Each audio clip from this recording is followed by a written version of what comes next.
Bonjour à toutes et à tous. Meilleurs vœux pour la nouvelle année 2023 de la part de toute l'équipe de PSSP. On est très heureux de vous retrouver pour cette nouvelle série de rencontres.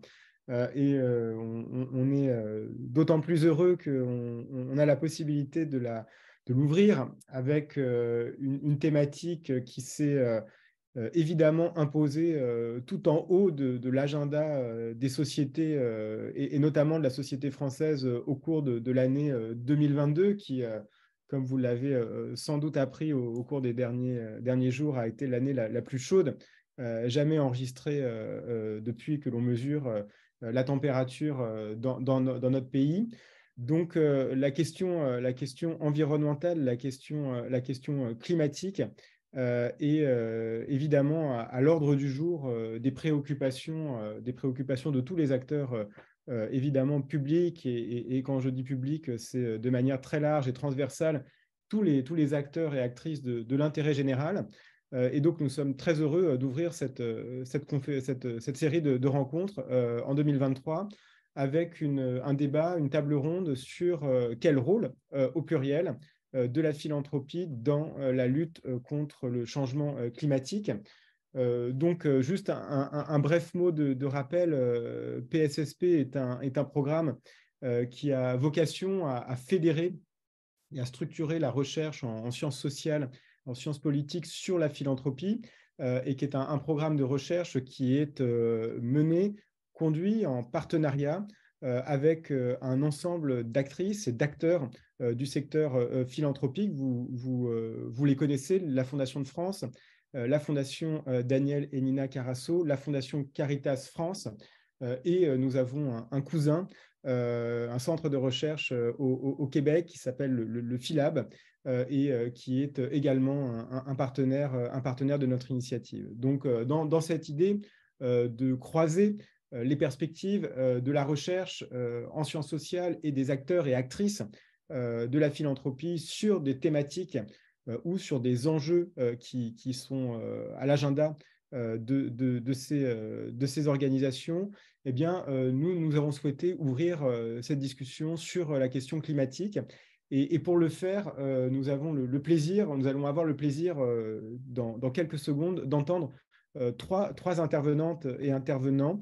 Donc, je vais juste très brièvement les présenter en indiquant qui ils sont. Nous aurons d'abord le plaisir d'entendre Anne Monnier, qui est chercheuse en sciences sociales à la chaire philanthropie de l'ESSEC. Et c'est un très grand plaisir, Anne, je peux le dire, parce que tu as été une partie prenante très importante de la construction de PSSP pendant de nombreuses années. Et donc, c'est un grand plaisir de te recevoir en tant que chercheuse sur ces nouveaux enjeux. Tu avais beaucoup travaillé sur les questions du rôle de la philanthropie dans le domaine culturel à travers des travaux sur les amis américains des grandes institutions culturelles françaises.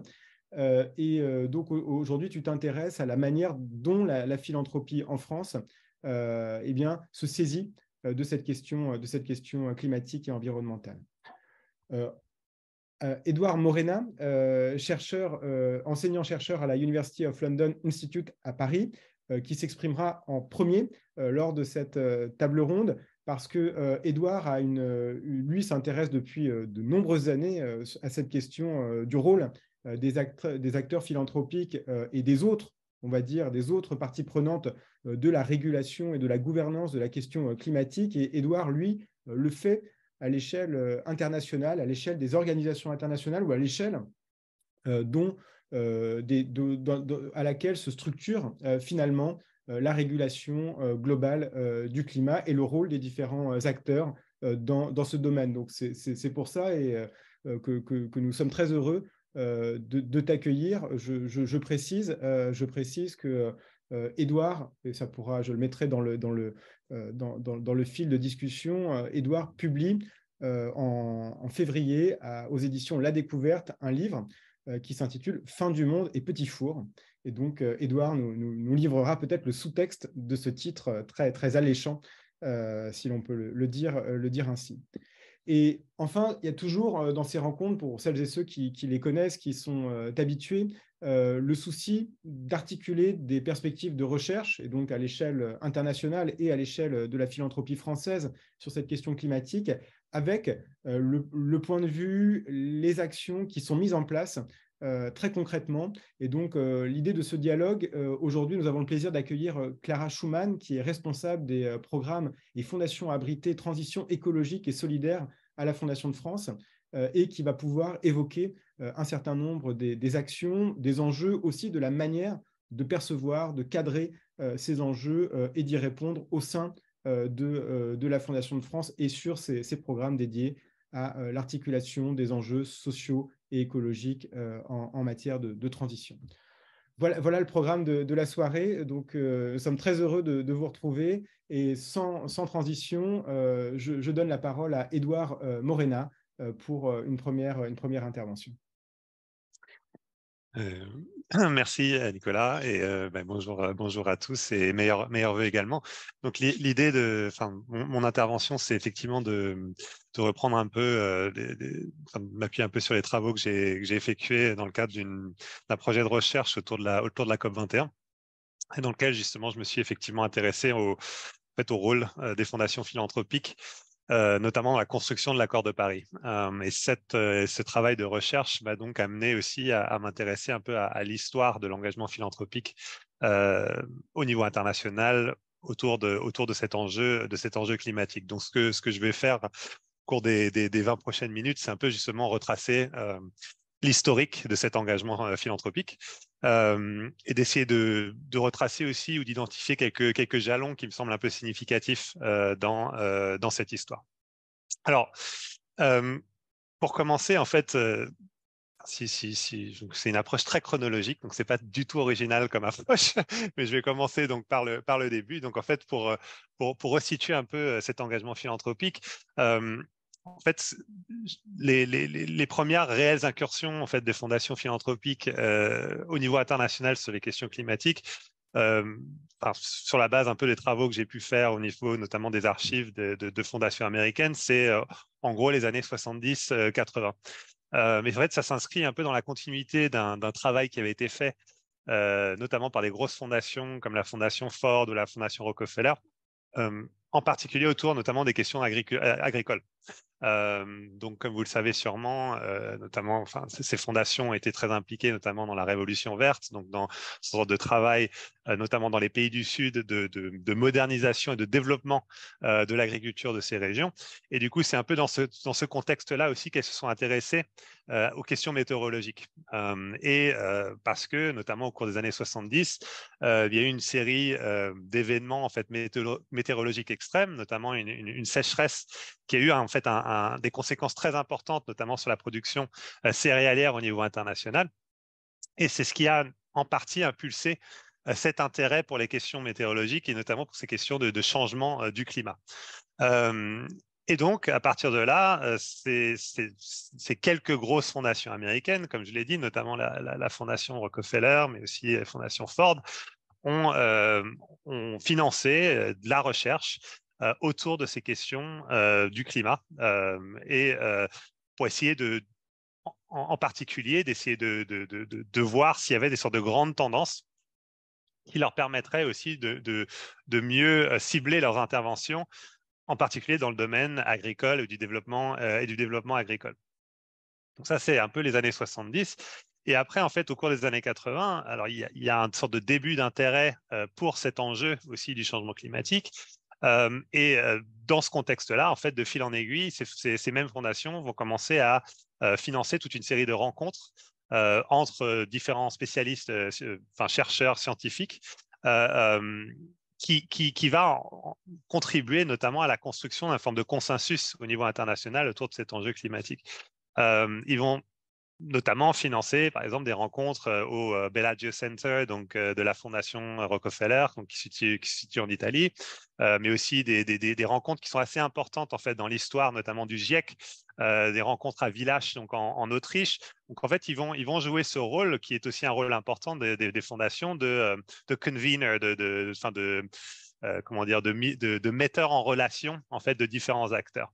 Et donc, en ce sens, c'est un peu leur première contribution finalement à cette question du climat. C'est cette sorte de mise en relation, notamment des scientifiques, et de cet appui finalement à la communauté scientifique qui va, encore une fois, contribuer à générer une forme de consensus et aussi générer une sorte de prise de conscience au sein de la communauté scientifique internationale du besoin en fait d'agir et donc du besoin en fait d'agir du côté politique sur cette question du changement climatique. Donc après, à partir des années 90, donc, ces mêmes fondations, mais aussi une autre fondation qui est assez importante, qui est la Rockefeller Brothers Fund. Donc, encore une fois, ce sont surtout ce sont d'ailleurs que des fondations américaines. Donc, c'est un point qui est assez important à souligner. À partir des années 90, encore une fois, dans un contexte en fait où la question du climat commence à prendre de l'importance. On pourrait dire la question environnementale plus générale commence à prendre de l'importance. Eh bien, ces fondations vont élargir un peu leur financement au-delà de la recherche scientifique et du soutien à la communauté scientifique et vers d'autres acteurs, et notamment des ONG, mais aussi des institutions internationales, notamment les institutions onusiennes. Et donc, ils vont accompagner en fait ce processus qui est un peu enclenché, notamment dans le contexte de la conférence de Rio de 92, donc sur le développement durable. D'ailleurs, que des fondations comme la Fondation Ford vont aussi contribuer à financer, à la construction en fait d'un sorte de cadre de gouvernance environnementale centré sur les Nations Unies au niveau international. Et donc, au début des années 90, ils vont aussi participer, ils vont activement participer ou soutenir la mise en place, notamment de la Convention cadre des Nations Unies sur le changement climatique. Ils vont financer la participation de délégués, notamment des pays du Sud, pour qu'ils puissent participer à ces processus internationaux de négociation autour des enjeux climatiques. Ils vont aussi financer l'émergence d'une sorte de société civile globale autour de la question climatique. Donc, ils vont participer notamment au financement de réseaux d'ONG qui travaillent sur le climat, comme le Climate Action Network, donc dont l'antenne française est le RAC. Donc, en fait, ils vont être assez importants de ce point de vue-là. Et là, encore une fois, une des fondations, on va dire, qui est le plus active à ce moment-là, c'est notamment la fondation de Rockefeller Brothers Fund, qui est vraiment très, très important dans le soutien à la constitution, en quelque sorte, d'une société civile globale sur cette question climatique. Alors, ce qui est intéressant, encore une fois, c'est que ce sont que des fondations américaines. C'est vraiment les fondations américaines qui dominent finalement cet espace, ou en tout cas qui sont le plus engagées sur cette question climatique au niveau international. Et ce qui est aussi intéressant, du coup, c'est de mettre aussi en miroir, en quelque sorte, cet engagement au niveau international par rapport en fait à la situation politique aux États-Unis, parce que, notamment à la fin des années 80, début des années 90, il y a l'élection de Bill Clinton, donc il y a en fait un contexte politique avec l'élection de Clinton et son vice-président Al Gore, un contexte politique qui est plutôt favorable sur ces questions-là, et donc en quelque sorte cet engagement au niveau international, il est aussi un peu à l'image d'une sorte d'impulsion que l'on voit au niveau national sur ces questions climatiques. Et ça renvoie aussi à tout un tas de travaux, en fait, un peu qui renvoient aussi au rôle de la philanthropie, notamment dans le contexte américain, comme acteur de soft power américain au niveau international aussi. Donc, il y a une forme d'alignement, en quelque sorte, au début des années 90. Mais cette situation aussi, elle est aussi à mettre en relation avec un autre enjeu au début des années 90, qui est la crise énergétique, en particulier, en lien notamment avec la guerre en Irak, donc au début des années 90, qui va aussi faire monter la question de l'indépendance, de la dépendance énergétique des États-Unis. Et donc, à partir de là, ça va aussi créer en quelque sorte un contexte assez favorable à l'émergence de discussions autour de sources alternatives d'énergie pour justement permettre aux États-Unis de gagner en termes d'indépendance énergétique, donc notamment à travers le développement d'énergie renouvelables pour réduire la dépendance américaine vis-à-vis en fait du pétrole, notamment du Moyen-Orient. Donc, c'est toujours intéressant aussi de voir comment cet engagement international, encore une fois, il est il est aussi à mettre en relation avec le contexte politique américain et son évolution, et aussi avec le contexte international, notamment autour des questions énergétiques. Donc ça, c'est les années 90, mais en fait, à la fin des années 90, les choses commencent à changer, notamment aux États-Unis. Donc, le contexte américain est moins favorable, à la fois parce que Clinton se retrouve dans une situation de cohabitation en fait avec une majorité républicaine au Congrès, mais aussi suite à cela, il y a l'élection aussi de George W. Bush en 2000. Qui, en quelque sorte, entraîne aussi un retrait des États-Unis sur la scène internationale autour des questions climatiques. Donc ça va aussi avoir un impact sur la philanthropie et l'engagement philanthropique américain au niveau international.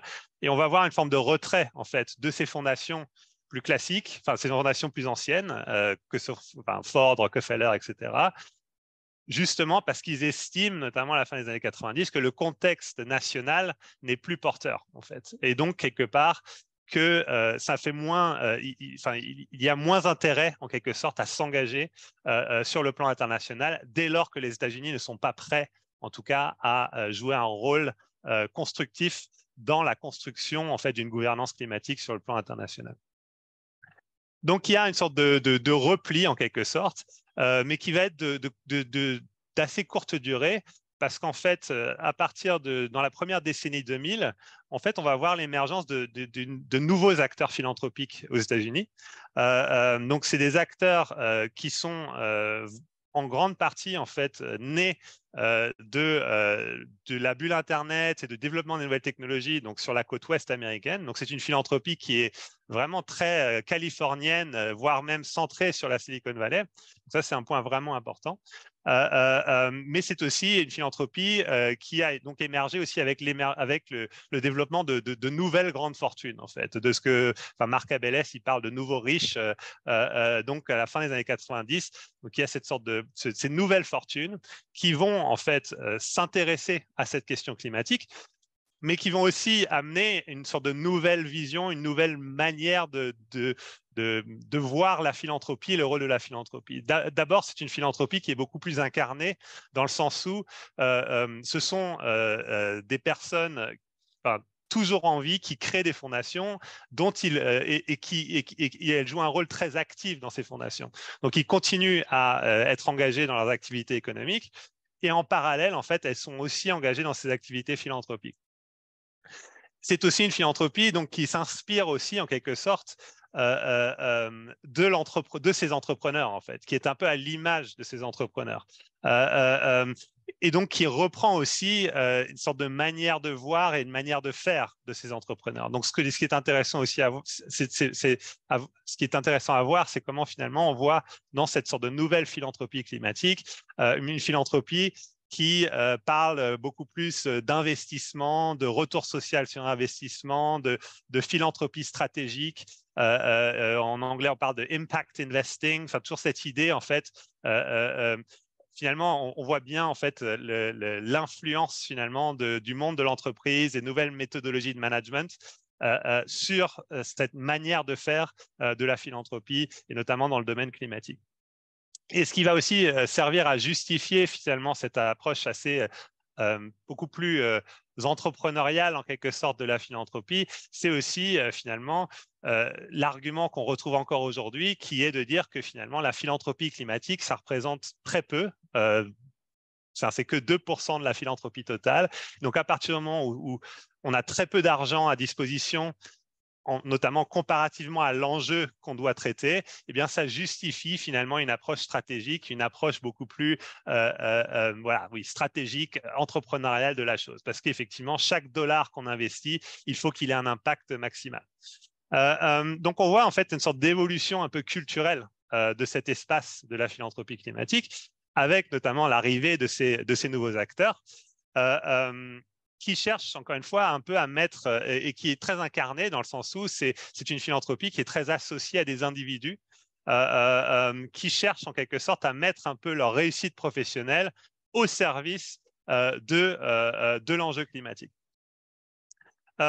Et donc, ces nouveaux philanthropes, en quelque sorte, du climat, en 2007, ils vont notamment financer un rapport qui va faire un peu date dans l'espace de la philanthropie climatique internationale. C'est un rapport qui est intitulé Design to Win, qui a été commandité en fait à des consultants, et notamment un ancien consultant de McKinsey qui va faire ce rapport.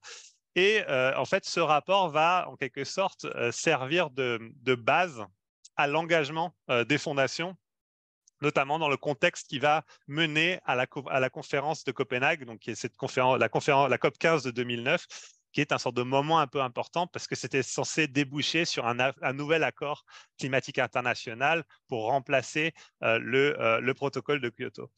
Donc, c'est un rapport vraiment que je vous conseille de lire. Je mettrai éventuellement le titre en lien parce que finalement, il est assez évocateur finalement d'un peu leur vision à la fois de la philanthropie, mais aussi leur vision de ce que doit être finalement la gouvernance climatique, mais aussi de comment finalement on doit agir pour faire face pour en quelque sorte assurer une transition bas carbone réussie.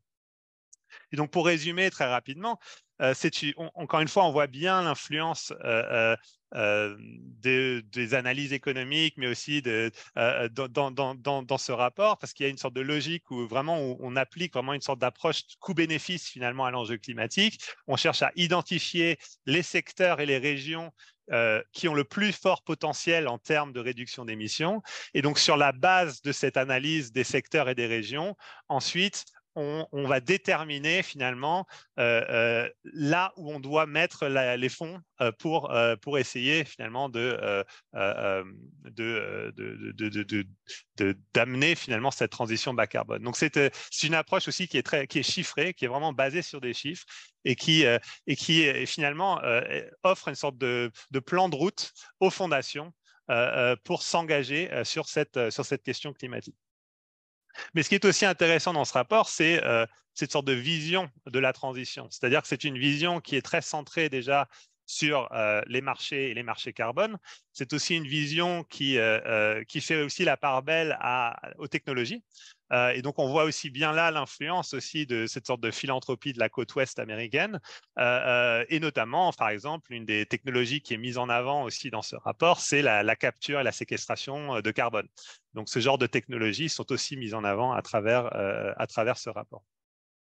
Sur le dos du rapport, il y a un autre moment important qui est de 2008, et c'est la création d'une nouvelle fondation qui sera directement inspirée de ce rapport et qui continue à être une fondation très, très importante au niveau international sur les questions climatiques. C'est la fondation Climate Works, qui va être fondée en 2008.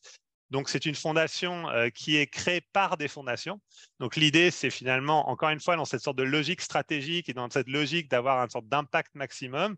Donc, c'est une fondation qui va finalement servir à récupérer des fonds philanthropiques et ensuite les distribuer de manière stratégique pour avoir le plus grand impact.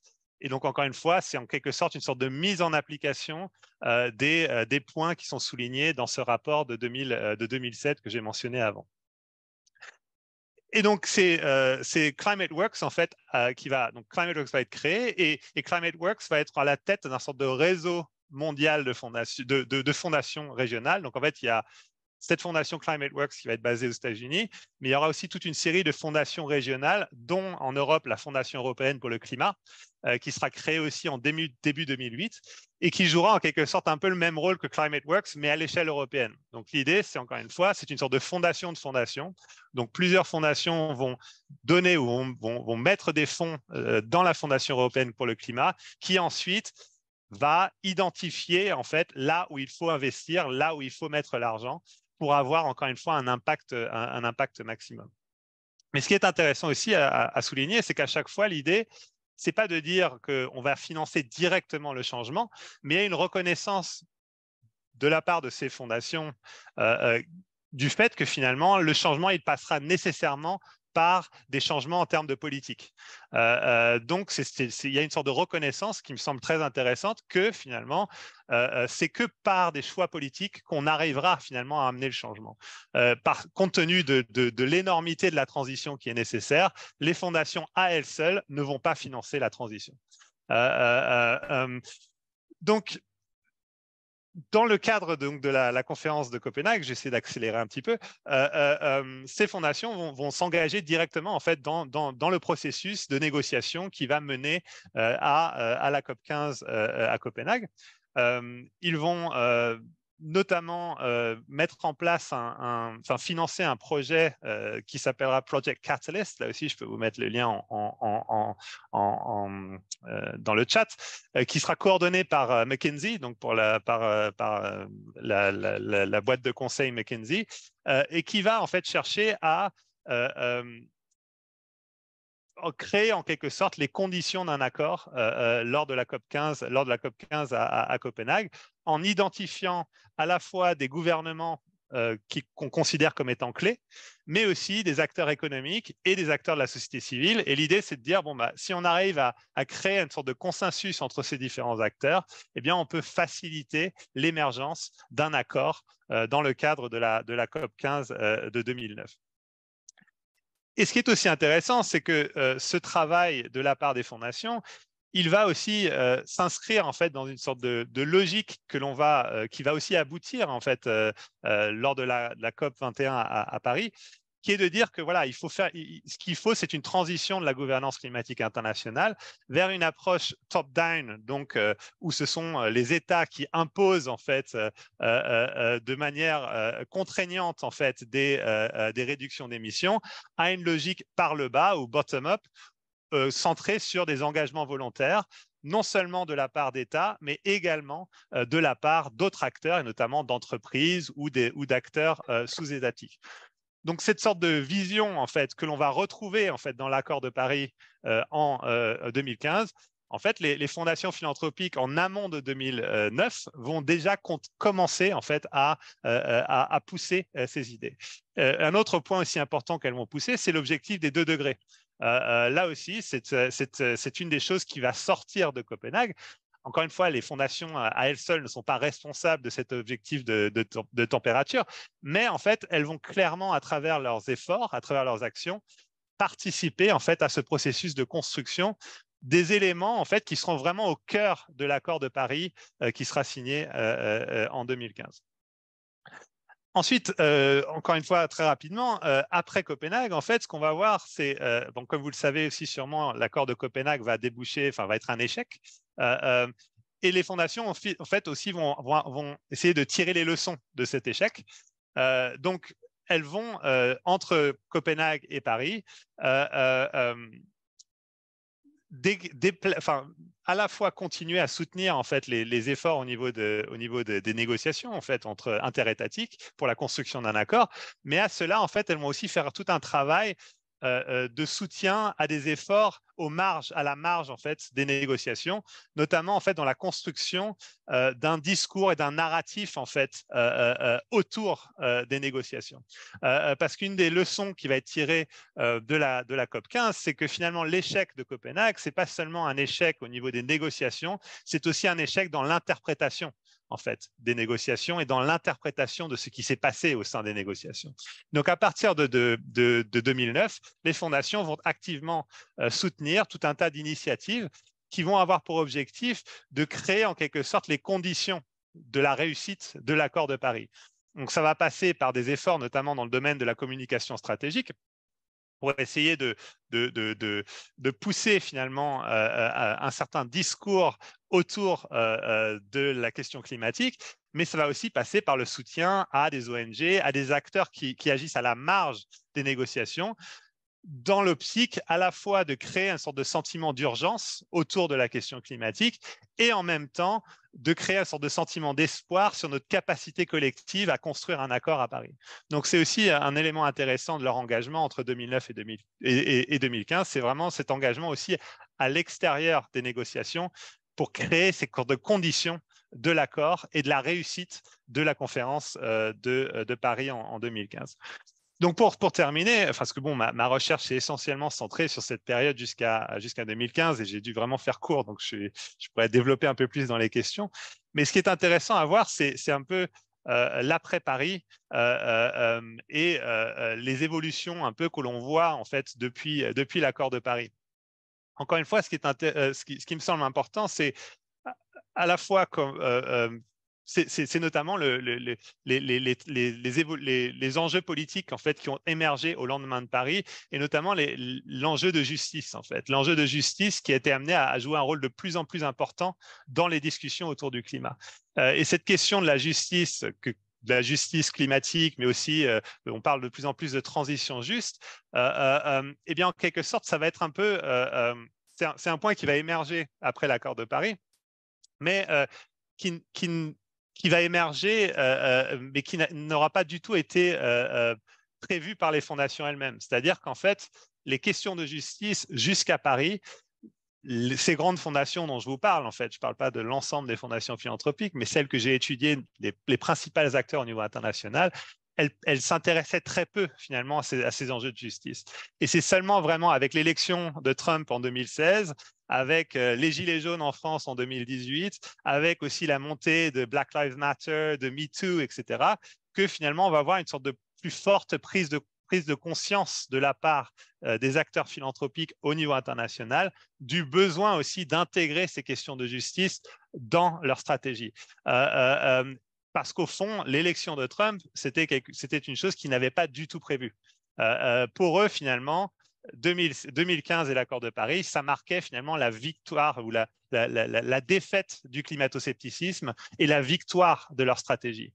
Et donc, Trump va vraiment avoir un effet assez important sur le secteur philanthropique, notamment américain, parce qu'il va lui faire prendre conscience que finalement, il n'avait pas réussi totalement à embarquer tout le monde, en fait, derrière cette vision, la vision dont ils étaient porteurs. Et donc, cette question de la justice, ça me semble vraiment un point important que je ne sais pas si on aura l'occasion de développer, mais je pense que ça serait intéressant de le faire. Et le dernier point, c'est aussi sorte de tendance récente. Alors, je pense que Anne va aussi beaucoup en parler, en fait, sur la climatisation, en quelque sorte, du secteur philanthropique, le fait que de plus en plus d'acteurs philanthropiques s'intéressent à l'enjeu climatique. Donc ça, c'est une première observation.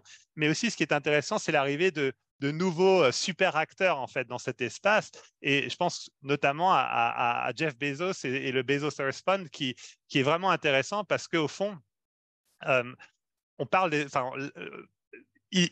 on parle d'un fonds qui s'engage à hauteur de 10 milliards de dollars sur la question climatique. Et donc, ce que l'on voit, c'est une sorte de c'est une sorte de concentration en fait du pouvoir entre quelques très très grosses fondations. Et en parallèle, en fait, un engagement de la part de fondations beaucoup plus petites.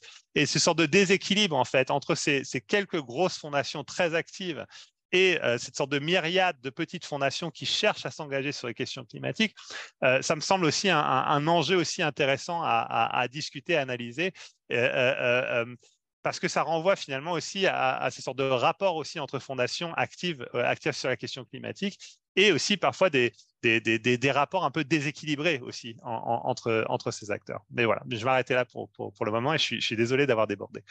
Merci beaucoup, Édouard, et ton intervention avait ceci de passionnant qu'elle posait vraiment depuis le début, depuis l'émergence de la question climatique dans le débat public, au début des années 70, finalement, la temporalité longue de cet investissement philanthropique sur la question climatique, et où on voit beaucoup de choses, on y reviendra, mais notamment, effectivement, cette question du rôle d'intercesseur de la philanthropie, cette capacité à créer des réseaux et à créer des consensus. Moi, c'est vraiment l'idée que je retiens de la période initiale que tu as évoquée, les années 70 et 80.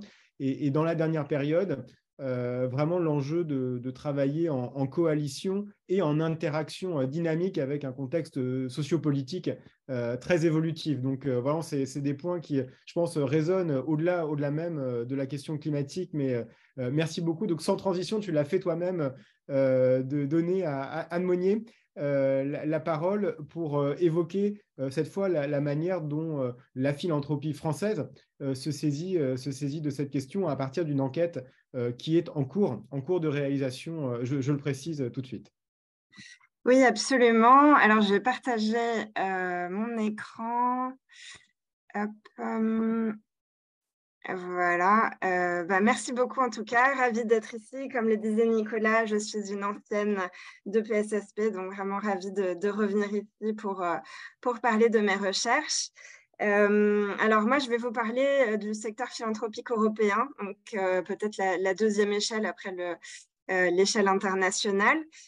Tout d'abord, vous rappeler quelques éléments de contexte sur ce qu'est la philanthropie environnementale ou climatique. Comme l'a rappelé Édouard, on sait que seulement autour de 2%, 3% des dépenses philanthropiques globales vont vers des questions environnementales ou climatiques, et que le financement philanthropique représente seulement 0,1% des dépenses totales pour le financement du climat. Donc ça, je m'appuie sur les travaux d'Édouard.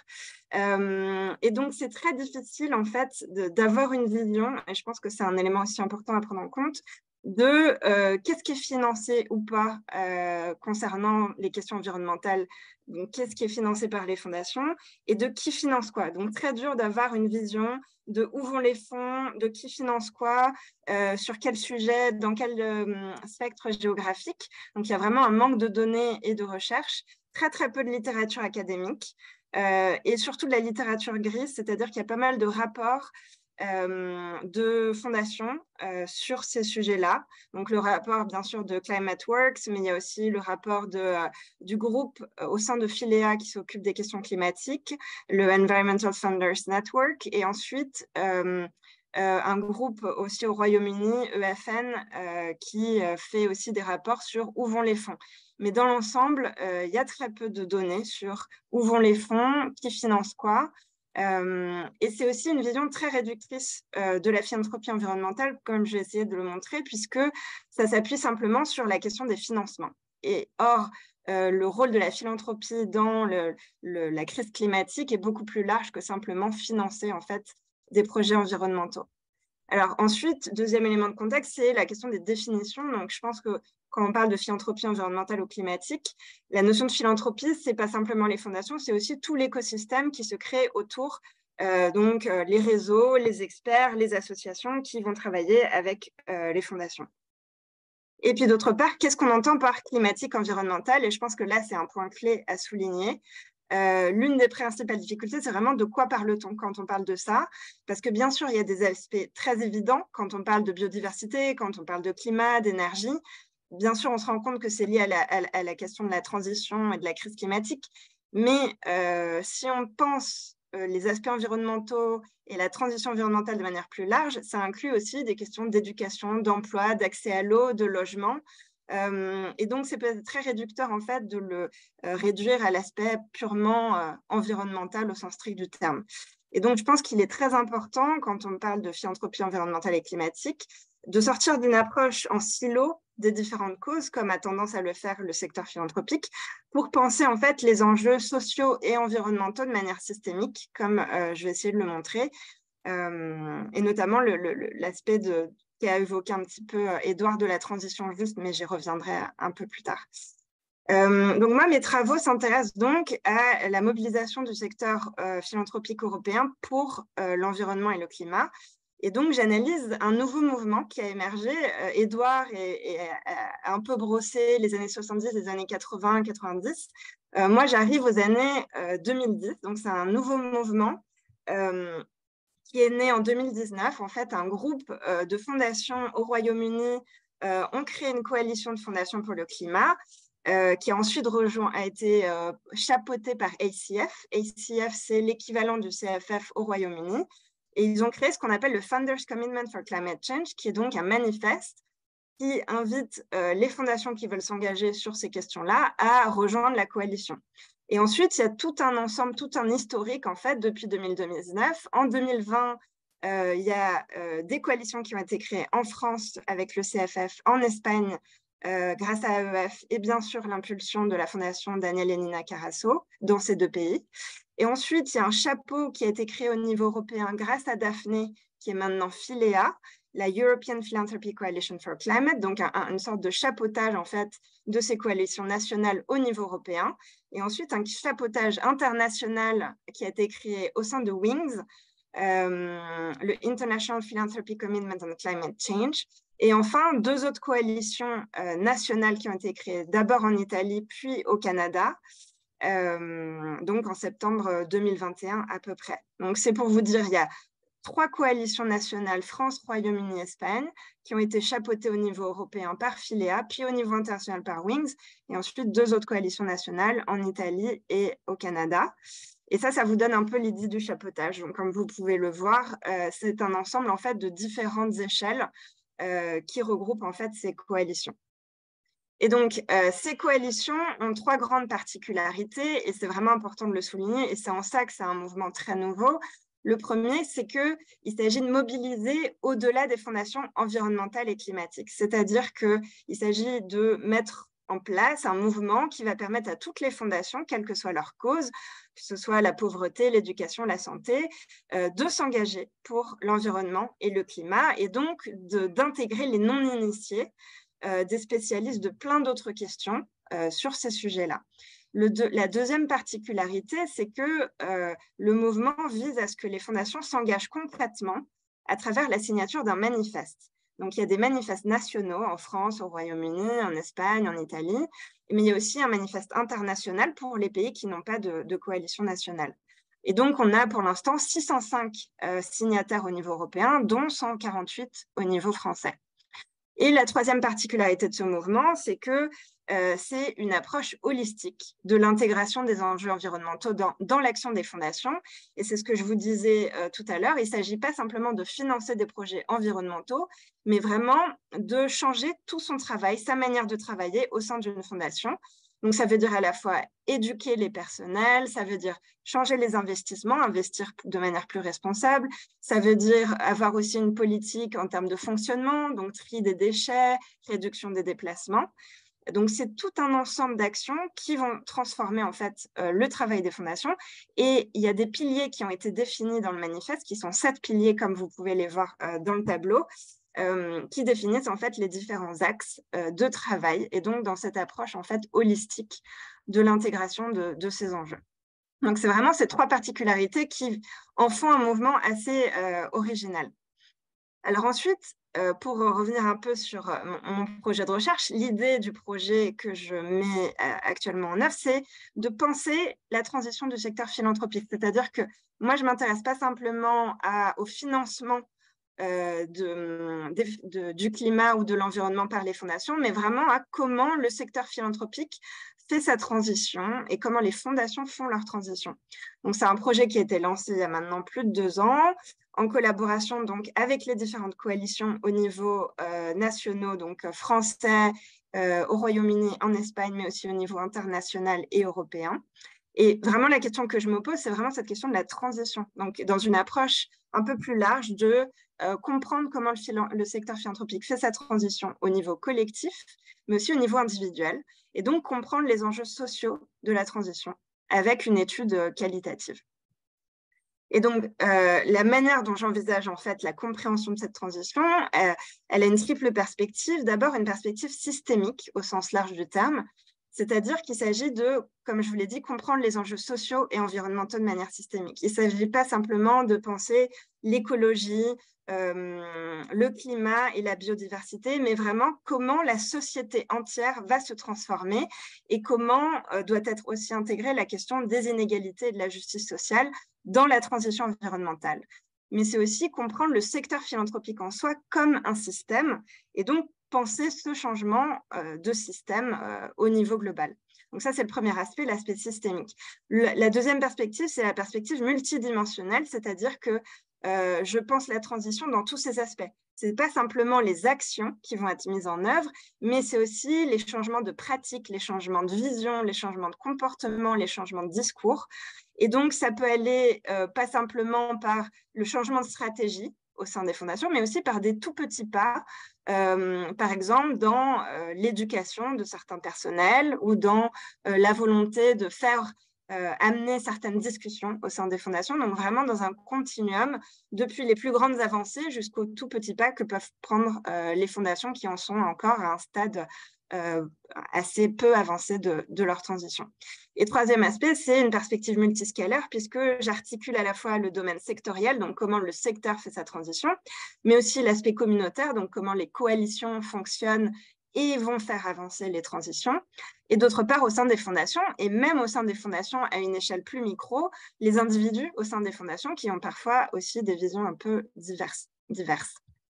Alors, quelques idées préliminaires sur ce que j'ai pu trouver, voir, entendre.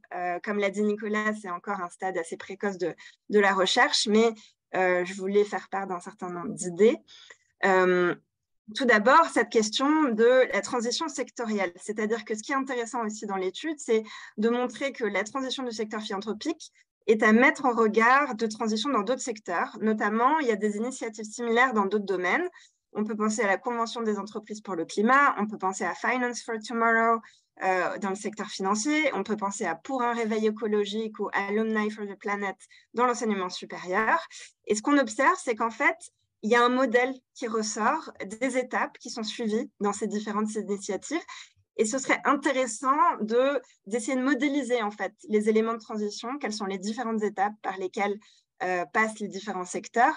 Et puis d'autre part, une question clé qui est la mobilisation des non-initiés. C'est-à-dire que c'est très facile pour des fondations climatiques, environnementales qui s'y connaissent très bien sur ces enjeux, de les faire avancer. C'est beaucoup plus difficile pour des fondations qui sont spécialistes, par exemple, de la question culturelle ou de la question de la pauvreté, de les faire avancer sur ces sujets sur lesquels, parfois, elles n'ont pas d'expertise. Et enfin, c'est aussi mettre en avant les limites des initiatives sectorielles, puisque beaucoup de ces initiatives font la même chose en parallèle. Donc, la Convention des entreprises pour le climat va faire des choses assez similaires de ce que font aussi les coalitions de fondations pour le climat, comme par exemple l'éducation de leur personnel. Donc, il y a aussi les idées un peu de mouvements parallèles, mais aussi la nécessité de politiques publiques d'incitation gouvernementale et donc de mise en avant des limites de la mobilisation de la société civile, même si bien sûr il y a une nécessité de mobilisation de la société civile. Et puis d'autre part, il y a aussi le fait qu'il y a des particularités du secteur philanthropique à prendre en compte quand on essaye de comprendre comment le secteur philanthropique fait sa transition. Et l'un des éléments importants, et tout le monde le sait, c'est le fonctionnement en silo en fait, du secteur philanthropique et le fait que chaque fondation est centrée sur sa spécialité, sur la cause qu'il défend ou les causes qu'il défend. Et donc, le fonctionnement systémique est parfois difficile à mettre en œuvre. D'autre part, il y a assez peu de collaboration dans l'ensemble, même s'il y a une montée des collaborations et du co-funding dans les dernières années. C'est quelque chose qui doit être élaboré, développé et mis en œuvre. Et puis, d'autre part, il y a aussi la divergence en termes de vision du secteur, c'est-à-dire dans quelle direction aller, à quelle vitesse, comment faire. Et donc, cette nécessité de penser la pluralité et la diversité, mais aussi avoir peut-être aussi une stratégie un peu plus unifiée pour aller plus vite et plus loin sur certains sujets. Et enfin, aussi des différences entre des pays européens.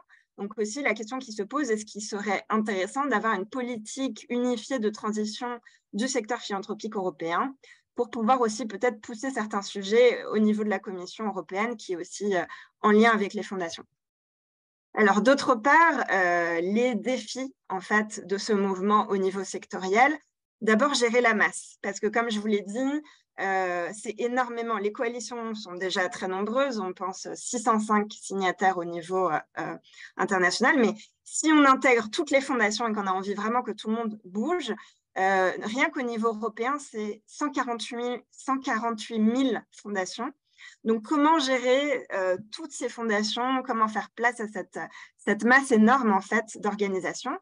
Et puis, gérer la diversité, parce que non seulement il y a beaucoup de gens, mais il y a aussi des gens très différents, donc à la fois des types de fondations, de nationalités, de taille de fondation, de missions, d'état d'avancement sur les enjeux environnementaux, de connaissances, de compétences, mais aussi de vision des enjeux environnementaux, et puis de différentes conceptions de ce qui doit être fait, comment cela doit être fait, à quelle vitesse. Donc, c'est vraiment un des grands défis en fait, de ces coalitions, c'est cette grande diversité.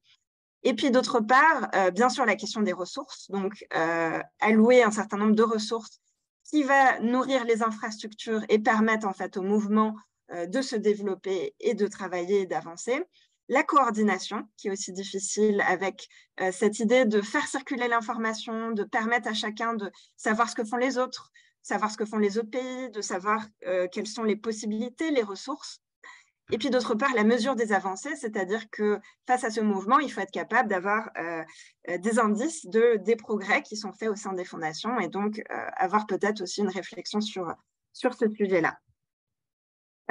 Ensuite, les obstacles à l'engagement, là j'évoque très rapidement les raisons que j'ai pu entendre de pourquoi certaines fondations ne souhaitent pas, ne veulent pas, ne peuvent pas s'engager sur ces enjeux-là. Donc, certains estiment que le climat n'est pas leur problème, ni une priorité, qu'ils ont des choses beaucoup plus importantes à traiter, des gens qui sont dans la rue, des gens qui meurent de faim, des gens qui ont des grosses difficultés, un manque de ressources aussi financières, mais bien sûr humaines, un manque de temps, un manque de savoir, de compétences. Elles ne savent pas comment faire ou par quoi commencer. Elles ne veulent pas s'engager si elles ne sont pas sûres de pouvoir avancer. Elles ont peur de perdre l'argent, donc aussi sur l'aspect investissement, mais aussi elles ne savent pas comment convaincre le conseil d'administration. Et puis ensuite, il y a des différences au niveau national, donc le contexte national est important à prendre en compte. Et je pense notamment à l'Italie, où il a été très mis en avant. La directrice d'Acifero disait qu'en Italie, le climat est considéré comme un sujet de gauche. Et que donc, c'est un sujet politique de gauche et que donc, ça n'a pas d'intérêt pour les fondations. Donc, c'était très difficile pour elle de dire non, le climat, ça concerne tout le monde, de droite, de gauche, du centre. Ce n'est pas un sujet politique, c'est un sujet universel. D'autre part, au niveau de l'engagement des fondations, il y a différentes manières d'avancer et différentes manières de se poser un certain nombre de questions. Donc là, on est vraiment plus dans une approche un peu plus organisationnelle. Et les questions que j'ai vues émerger, c'est d'abord la difficulté des fondations de se situer dans l'écosystème global, c'est-à-dire quel est mon rôle à moi par rapport à ce que font les autres, que font les autres, quelle est ma spécificité, comment je peux me démarquer, mais aussi quels moyens peut-on mettre en œuvre. Est-ce qu'on fait plutôt un changement holistique, c'est-à-dire on change toute la stratégie de la fondation, ou est-ce qu'on décide de changer un aspect en particulier, par exemple sur un pilier, l'éducation ou les investissements, sachant qu'on peut faire les deux à la fois. D'autre part, quelle redirection de la stratégie de la fondation? Est-ce qu'il s'agit de vraiment repenser la mission de la fondation ou simplement de faire quelques changements à la marge? Quel calendrier? Est-ce qu'on s'engage pour 2020, 2030, 2050? Quel degré de contrainte? Est-ce qu'on se contraint à faire un certain nombre de changements? Quels nouveaux partenaires trouver? Quelle collaboration? Quelle montée en compétences? De quoi a-t-on besoin en termes de compétences, de savoir-faire? Mais aussi, quelle prise de risque? Et ça, je pense que c'est un sujet très important. Quelle prise de risque en tant que fondation est-on prêt à prendre pour un enjeu qui est quand même un enjeu à la fois très urgent et très global et transversal? Et d'autre part, au sein des fondations, donc là, je vais encore plus au niveau micro, il y a différents acteurs et qui n'ont pas toujours les mêmes visions. Donc, c'est aussi intéressant à voir. Il y a à la fois, bien sûr, le directeur, mais aussi des responsables de programme, d'autres membres du personnel, des membres du conseil d'administration, des gestionnaires de fonds, mais aussi tout l'écosystème qui gravite autour des fondations, donc les bénéficiaires, bien sûr, mais aussi toutes les autres parties prenantes. Et donc, un certain nombre de questions émergent au sein des fondations, notamment une grande question que j'ai vue émerger dans plusieurs pays, c'est comment convaincre les membres du board, mais aussi comment pousser les fund managers, donc les gestionnaires, à changer leurs pratiques, donc en termes d'investissement. Comment parvenir à ce que tout le monde soit en ligne et ait envie d'avancer, donc on board, comme on dit en anglais, dans la fondation. Et puis d'autre part, comment aider à la transition des bénéficiaires, donc l'idée aussi de pouvoir permettre aux bénéficiaires de faire leur transition. Ensuite, la question clé de l'investissement, et ça c'est une question qui est souvent un peu abordée, c'est-à-dire que les fondations, c'est bien sûr des financements, mais c'est aussi des investissements pour beaucoup d'entre elles. Alors bien sûr, tout le monde n'a pas de capital, mais il y a quand même un certain nombre d'entre elles qui en ont. Et aux États-Unis, le financement, le funding, c'est 5%. Et 95% d'une fondation, c'est le endowment. Donc, c'est quand même énorme en termes de changement d'échelle, de changement systémique, de pouvoir tacler cette question des investissements. Et il y a énormément encore de fondations qui ont des investissements dans les énergies fossiles. Donc, ce qui crée une question autour de la cohérence aussi de l'action, puisque certaines financent des actions environnementales tout en étant investies dans des énergies fossiles. Donc, ça pose un certain nombre de problèmes. En 2014, il y a une initiative qui a été créée, le Divest Invest Philanthropy. Il y a environ 200 fondations qui l'ont signée, mais beaucoup d'entre elles ont évoqué la difficulté de signer cette initiative, notamment pour des questions de rendement. Et il y avait notamment beaucoup de discussions autour de RBF, Rockefeller Brothers Fund, que Edouard Morena a évoqué, qui ne voulait pas divest, donc faire du divesting, et qui finalement l'a fait récemment. Et de plus en plus de grosses fondations le font, mais c'est quand même un sujet encore assez sensible. Et donc, la réflexion qui se pose au niveau européen actuellement, c'est vraiment la difficulté pour les fondations de trouver à la fois des fund managers qui fassent des efforts pour s'adapter aux exigences des fondations en termes d'investissement, et d'autre part, de trouver des outils et des fonds adaptés qui sont généralement pas assez purs, entre guillemets, pour permettre aux fondations d'avoir vraiment un investissement éthique. Et puis d'autre part, il y a aussi le contexte national qui est à prendre en compte. Et notamment, ce qu'on peut observer au niveau européen, c'est une avancée des prises de position très marquées au Royaume-Uni, avec, pour vous donner 2 exemples, un activisme actionnarial très important aux États-Unis grâce à une organisation qui s'appelle Share Action, qui fait vraiment avancer les fondations. Et d'autre part, une jurisprudence qui a eu lieu en 2022 sur l'idée que les fondations au Royaume-Uni peuvent maintenant entamer le capital, ce qui est vraiment une révolution dans le milieu de la philanthropie au Royaume-Uni. L'idée, c'est qu'il n'y a plus besoin d'avoir vraiment un rendement, c'est-à-dire un retour sur investissement financier, si c'est pour une cause aussi cruciale que les questions environnementales, donc la possibilité d'entamer le capital. Donc, pour revenir à la question initiale, qui était quel rôle pour la philanthropie dans la lutte contre le changement climatique, j'avancerai à 2 éléments. D'abord, trouver sa place en tant que secteur, donc replacer le secteur philanthropique dans le débat climatique global. Je pense que c'est important de ne pas fonctionner en silo et puis en bulle, c'est-à-dire à discuter juste dans un entre-soi philanthropique, mais aussi de réfléchir dans l'espace, dans le débat climatique global, donc, et de réfléchir à quel est le rôle de la philanthropie par rapport aux autres, c'est-à-dire par rapport à ce que font les entreprises, ce que font les gouvernements, et quel est l'apport du secteur spécifique par rapport à ce que font ces autres acteurs.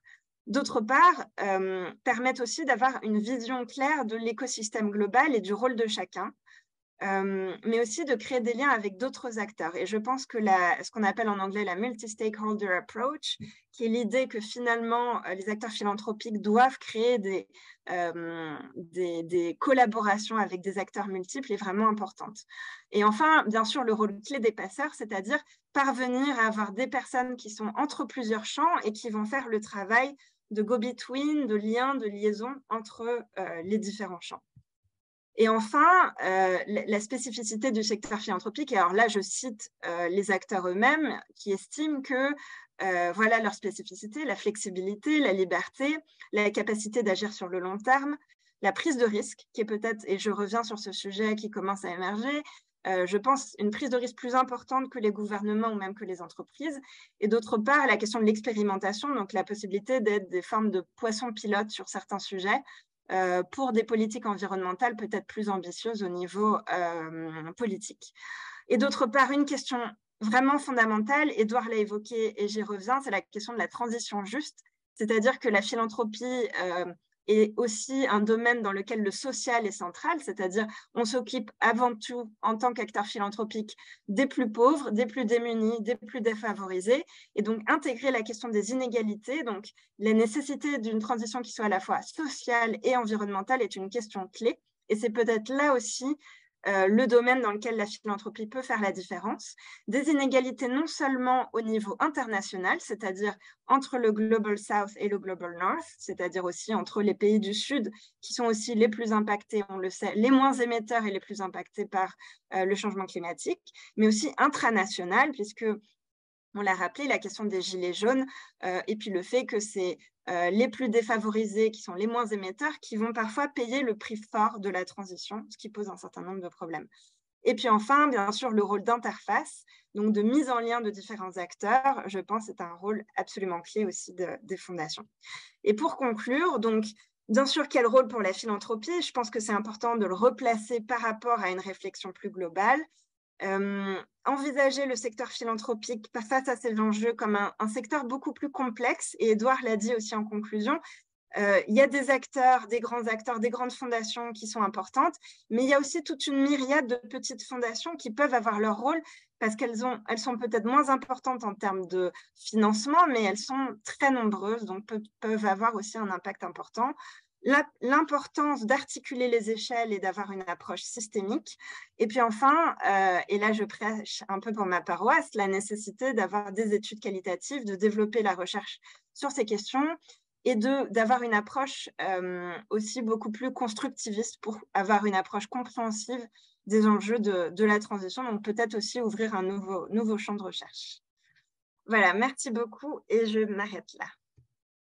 Merci beaucoup Anne. On voit là dans le portrait que tu as dressé et aussi cet enjeu vraiment très central de la dimension systémique des enjeux de transition qui sont très difficiles à isoler les uns des autres ou de faire bouger un paramètre, ça a des effets sur d'autres. Ça, c'est vraiment quelque chose qui est, je pense, très central dans les réflexions notamment prospectives sur l'accompagnement de la transition. Il suffit de penser au scénario de l'ADEME ou plus médiatique, le Shift Project, même si c'est controversé, ce n'est pas le fond de la démarche qui importe, là c'est plutôt la dimension très, très systémique et évidemment les enjeux que ça a pour les acteurs, pour les actrices, les fondations.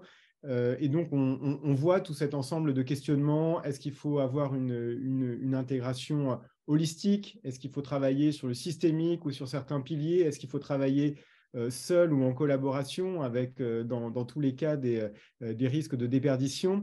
Donc, évidemment, mettre tout ça en musique, vu la complexité des enjeux, vu l'immensité des attentes, c'est un travail titanesque. Et donc, voilà, Clara Schumann, il ne s'agit pas de mettre une pression trop grande sur vos épaules pour nous dire comment vous, au sein de la Fondation de France, et donc dans votre position de responsable des programmes et fondations abritées sur ces questions de transition écologique et solidaire, donc en intégrant l'articulation avec les questions d'inégalité, finalement, vous vous saisissez de cet ensemble d'enjeux que Édouard et Anne ont dessiné dans leurs interventions. Et évidemment, il n'y a aucune exhaustivité dans la couverture de ces enjeux, mais simplement peut-être d'abord nous décrire votre action et la manière dont vous la situez dans cet ensemble de questionnements sur le rôle des fondations dans la question climatique et écologique.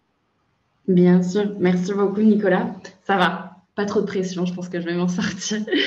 Alors je vais un peu faire comme Édouard Morena, repartir un peu de l'histoire de la Fondation de France, parce que je trouve que c'est important pour notre positionnement et notre stratégie dans la lutte contre le dérèglement climatique. Donc déjà, pour nous resituer, la Fondation de France a été créée en 1969 et une fondation qui agit sur toutes les causes. Mais on a vraiment commencé à travailler sur l'environnement, la question du climat, dès les débuts, dans les années 70, et avec une importance assez marquée pour les territoires et l'idée de concilier plusieurs acteurs autour de la question. Et une période qui a été particulièrement marquante pour notre positionnement en tant que fondation, ça a été les années 90 jusqu'aux années 2010. Parce que, effectivement, donc, Édouard l'a dit, mais c'est un moment de prise de conscience de la dégradation généralisée de l'environnement. Donc, on n'est plus seulement sur l'idée que les catastrophes ponctuelles peuvent se produire, mais que véritablement, il y a un lien avec l'activité humaine qui pose un problème général. Et c'est aussi l'émergence de la problématique climatique en tant que telle. En 1997 est signé le protocole de Kyoto. Et à la fin des années 90, donc le point important et qui a été signalé là, c'est vraiment l'émergence de la société civile qui arrive très fort dans le domaine et qui s'exprime pour défendre ses intérêts. Donc c'est vraiment une période qui est assez conflictuelle entre les citoyens qui s'expriment sur, par exemple, les scandales sanitaires, comme la crise de la vache folle en 96 ou aussi la polémique autour des OGM cultivés en plein champ en 1998. Et vraiment une décennie de confrontation entre citoyens, société civile et entreprises. Et en fait, dans ce contexte-là, la Fondation de France a véritablement décidé de choisir sa posture en tant que médiateur. Donc, c'est ce qu'on a retrouvé aussi au sein des différentes présentations, c'est comment les fondations fédèrent, mettent en lien, font en sorte que les différents acteurs se parlent. Et donc, c'est vraiment ce qu'on a voulu faire ici sur le territoire national. Donc, en 1997, on a créé un appel à projet qui a duré assez longtemps.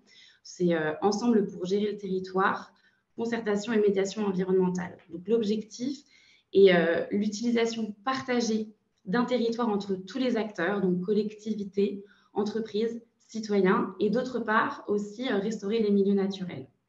Donc, pour cela, on finance vraiment le processus de coordination, vraiment de concertation. On peut se permettre de financer du temps en tant que fondation. Et ça, c'est vraiment très précieux pour les acteurs qui agissent sur la transition écologique. Ensuite, à partir de 2010, la Fondation France est rentrée dans une autre époque parce qu'aussi, il y a eu une époque vraiment de l'affirmation de l'urgence environnementale.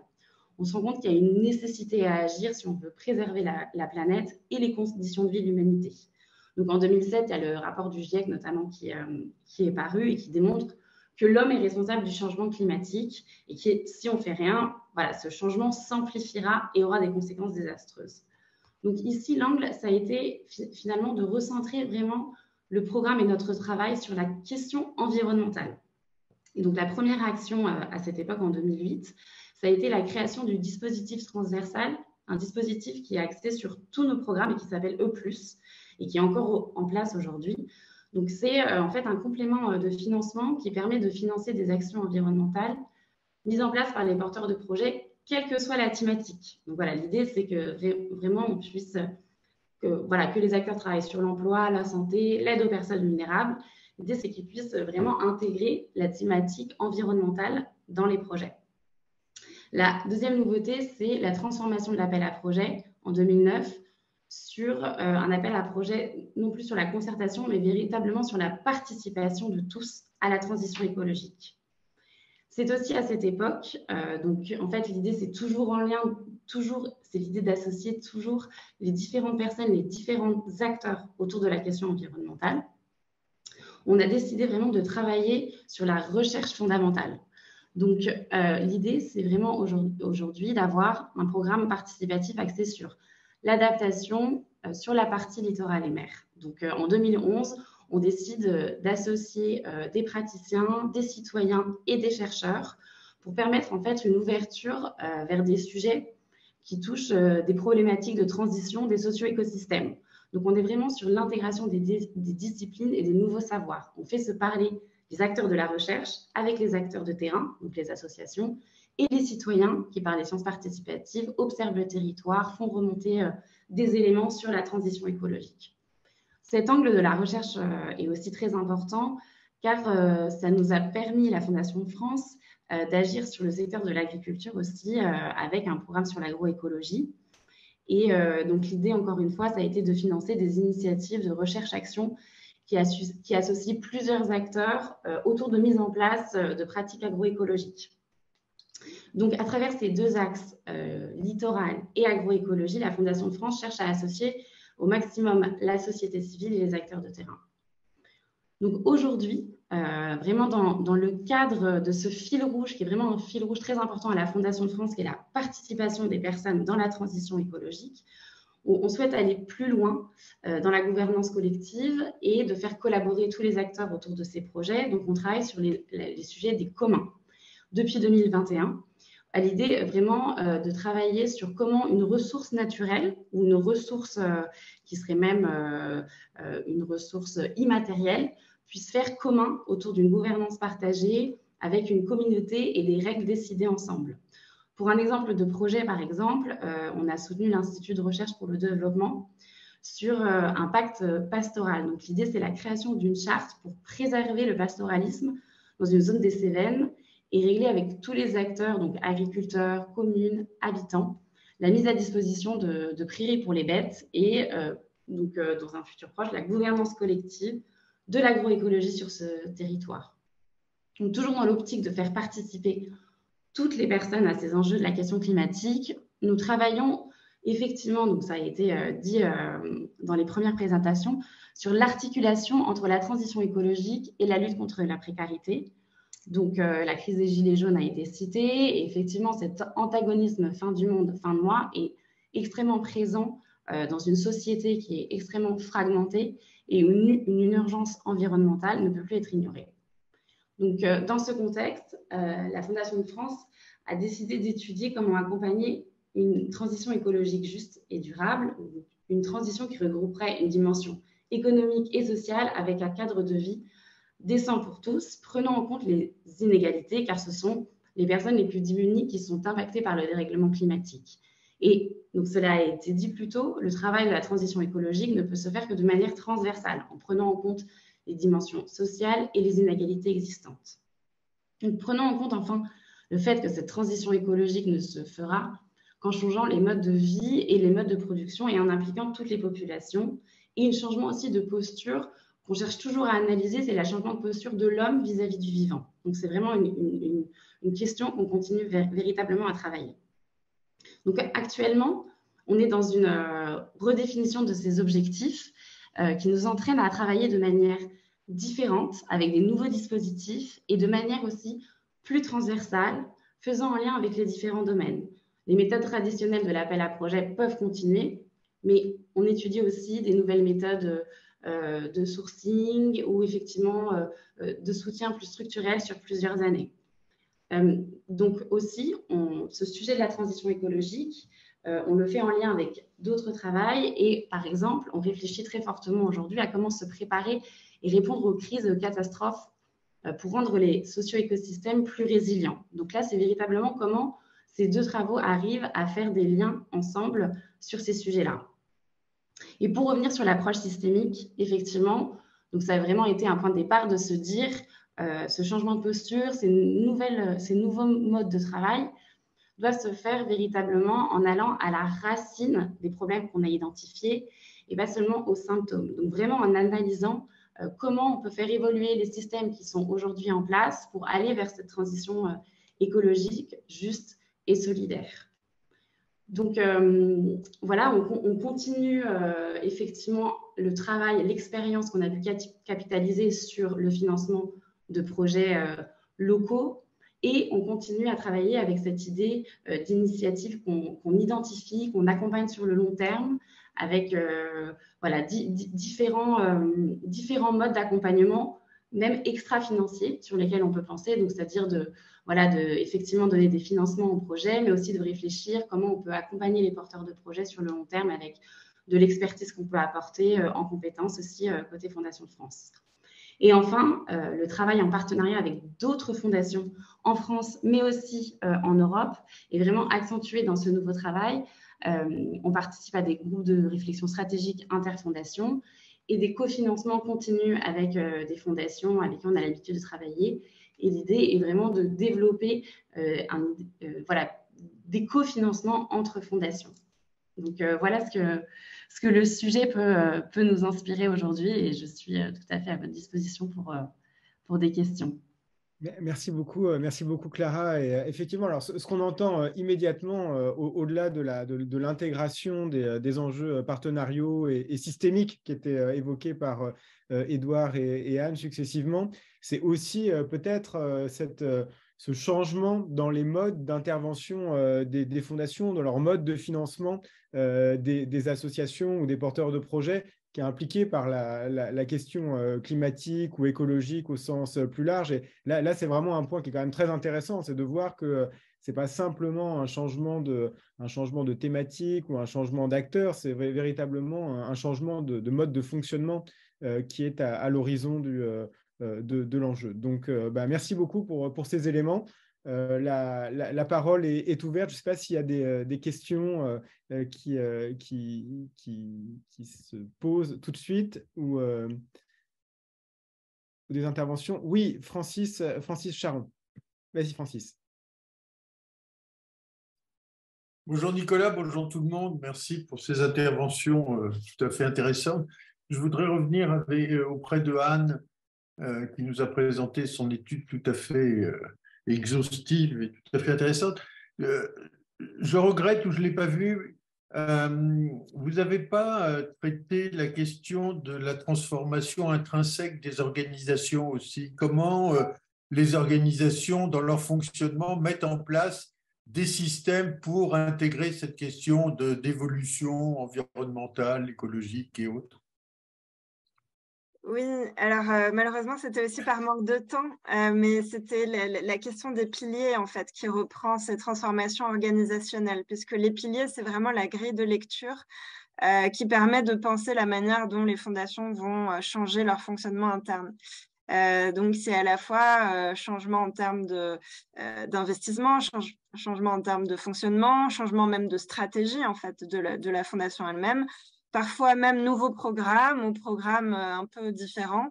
Et donc, au niveau organisationnel, il y a énormément de choses qui se transforment. Et pour rebondir aussi un peu sur ce que disait Clara Schumann, je pense que ce qui est intéressant aussi, c'est des changements de paradigme en fait dans le fonctionnement interne des fondations, qui est aussi dans une réflexion plus large sur un changement de système de rapport de force en fait. Et il y a toute une réflexion aussi aux États-Unis sur ce qu'on appelle shift the power, qui est une idée aussi d'intégrer une co-construction beaucoup plus égalitaire dans le mode de fonctionnement entre bénéficiaires, parties prenantes et acteurs des fondations. Merci beaucoup pour ce premier échange. Je vois que Marie-Stéphane Maradex, qui est donc la déléguée générale de la Fondation Daniel et Nina Carasso, qui est très, très impliquée sur ces questions, souhaite intervenir. Marie-Stéphane. Oui, merci beaucoup. Merci pour ces présentations. Oui, je voulais juste effectivement témoigner. Je vais pas refaire tout l'historique des coalitions. Anne l'a très bien fait. Et pour répondre effectivement en partie à Francis, je réitère effectivement qu'il y a la question de l'organisation des fondations, mais ce qui m'a été rapporté par beaucoup de fondations sur cette question du pilier organisationnel, c'est que pour beaucoup, il y a de très petites fondations en France, donc qui n'ont pas de poids carbone, on va dire, très, très, très significatif dans leur question, que toutes les fondations d'entreprise, elles renvoient finalement à la politique RSE de leur entreprise, dans laquelle, en tant que fondation, elles sont bien entendu si ce n'est partie prenante dans la définition des objectifs, en tous les cas, elles doivent appliquer la politique, et que finalement, les fondations qui ont réellement, je dirais, des bureaux, des modes de travail qui auraient un impact significatif sur les gaz à effet de serre sont assez limitées. Et d'ailleurs, nous, on dépend très fortement de la Fondation de France et de sa propre stratégie là-dessus, même si on essaie aussi à notre échelle d'avoir des réflexions. On avait fait un bilan carbone avec la Fondation de France en 2019 et sans surprise, le poste le plus impactant était celui des transports. C'est-à-dire tout le reste n'avait pas une… Alors, sachant qu'à l'époque, et c'est le point que je voulais souligner, sachant qu'à l'époque, le scope 3 était limité à une extrapolation sur les prestataires et pas du tout sur nos bénéficiaires, à savoir nos porteurs de projets. Alors, je crois que la Fondation de France a avancé là-dessus, il va falloir dire voix, puisque je crois que le scope 3 va être intégré. Ce qui m'en vient au point en fait, sur lequel je voulais témoigner, c'est qu'au-delà de notre propre révolution sur ces enjeux climatiques, et il faut qu'on le fasse parce que sinon on n'aura pas de leçons de morale à donner à qui d'autre, en particulier à nos porteurs de projets. Moi, la question sur laquelle on souhaite travailler et qui est pour moi très importante, c'est surtout comment accompagner nos bénéficiaires, nos porteurs de projets à ce chemin de transition. Alors, la Fondation de France a été pionnière avec Plus, mais je crois qu'à l'époque, c'est vrai que ça a eu du mal à démarrer. J'espère maintenant qu'avec la sensibilisation, ce sont des démarches qui rencontrent plus de succès. En tout cas, nous, on va essayer d'avoir une approche là aussi un peu stratégique et on va démarrer par des pilotes, par des tests sur ces genres d'accompagnement qui peuvent prendre des formes multiples, c'est-à-dire à la fois, j'ai envie de dire, le niveau 1 de la sensibilisation un peu collective, alors allant de la fresque du climat à des choses un petit peu plus dédiées à notre secteur, jusqu'à effectivement de l'accompagnement plus individuel. Et je voudrais juste alerter sur le fait qu'il ne suffit pas d'accompagner un porteur de projet à la définition de son bilan carbone si on n'est pas en capacité de l'accompagner dans sa propre transition. Parce qu'il y a des enjeux financiers derrière qui sont importants. Dans le secteur culturel, je vais donner cet exemple-là, on sait très bien qu'il y a des enjeux à la fois d'éco-conception de décors ou tout simplement de la réflexion, et je sais que le secteur culturel est assez en avance là-dessus, de la réflexion du principe des tournées qui sont très impactantes et qui peuvent être optimisées, et on doit pouvoir être en capacité de financer cet accompagnement dans de l'accompagnement soit extra-financier, soit financier, avec des prestataires ou avec voilà, ou simplement nous-mêmes en achetant des choses très concrètes pour les aider à ce chemin de transition. Voilà, donc je voulais juste alerter de ne pas oublier qu'au-delà des financements que nous donnons, c'est comment on doit aussi financièrement les accompagner dans ce chemin de transition. Merci beaucoup Marie-Stéphane. Ça pose tas de questions là pour le coup. Après, pour le secteur associatif, de comment mettre en musique et changer non seulement l'action, mais aussi les process. Donc, Julien Ada, qui, je crois, représente le réseau Cocagne, souhaitait prendre la parole. Oui, merci. Les interventions sont très stimulantes sur des sujets que nous, on travaille ardemment, intimement, y compris avec des fondations historiques qui nous accompagnent, Fondation d'entreprise, Fondation Carasso, bien sûr. Donc, plusieurs réactions pour avoir suivi de très près aussi, pour y être allé, les évolutions de la philanthropie américaine qui, qu'on le veuille ou non, définit quand même des modalités structurelles du monde philanthropique au niveau international. Il y a déjà une première réflexion à avoir là, c'est qu'il n'y a pas de neutralité de la philanthropie. L'acte philanthropique ne définit pas en soi, comme j'ai pu le lire à la Fondation de France d'ailleurs, une posture neutre, c'est intermédiaire. Déjà là, je pense qu'il y a une erreur d'analyse profonde, mais ça a été dit. Le premier financeur, les dividendes qui permettent à M. Gates d'intervenir sur la question agricole en Afrique proviennent de ses participations chez Monsanto. Enfin, je veux dire, bon, il est aujourd'hui le premier propriétaire terrien des États-Unis. Voilà, donc il n'y a pas de neutralité véritablement, d'une part sur les contenus et les interventions, donc ça c'est une chose, donc c'est-à-dire que la philanthropie d'entreprise aux États-Unis épouse les évolutions du capitalisme et que si on n'a pas cette analyse sur les évolutions du capitalisme et le rôle que joue la philanthropie dans les évolutions du capitalisme, on ne peut pas traiter ce sujet de la question de la place du climat dans les stratégies des entreprises. Bon, donc là, il n'y a pas de fausse naïveté à avoir, même s'il y a des effets de distinction créés par la Fondation par rapport au cœur de métier qu'il faut aussi analyser et qui font des contradictions entre cet épousement des formes du capitalisme et ces critiques des évolutions du forme du capitalisme qui se traduit par des coalitions qui vont agir au niveau international. Donc, il faut être fin, il ne faut absolument pas considérer qu'on a une neutralité par définition de la philanthropie, d'autant qu'elle charrie avec elle très clairement des cadres de pensée économiques et capitalistes purs. Le fait que des cabinets de consultants définissent ces coalitions, écrivent ces coalitions, etc., est exemplaire de ce point de vue. Donc, il faut aussi qu'on analyse, et j'en viens au point qui nous interpelle maintenant, nous, c'est qu'une fois qu'on a identifié ces effets de champ, ces effets de contrainte, etc., qui pèsent sur l'action dite d'intérêt général, et qu'il y a de plus en plus de porosité avec le champ capitalistique, et c'est ça qui est problématique, comment on fait pour en avoir une analyse objective, une analyse transformatrice. J'entends par là le réseau Cocagne, par exemple. Nous, on s'est interrogé il y a 4 ans maintenant sur est-ce qu'on pouvait penser notre fonction écologique, et elle est énorme, puisqu'en fait, on produit des légumes bio avec des personnes en situation d'exclusion en circuits courts locaux.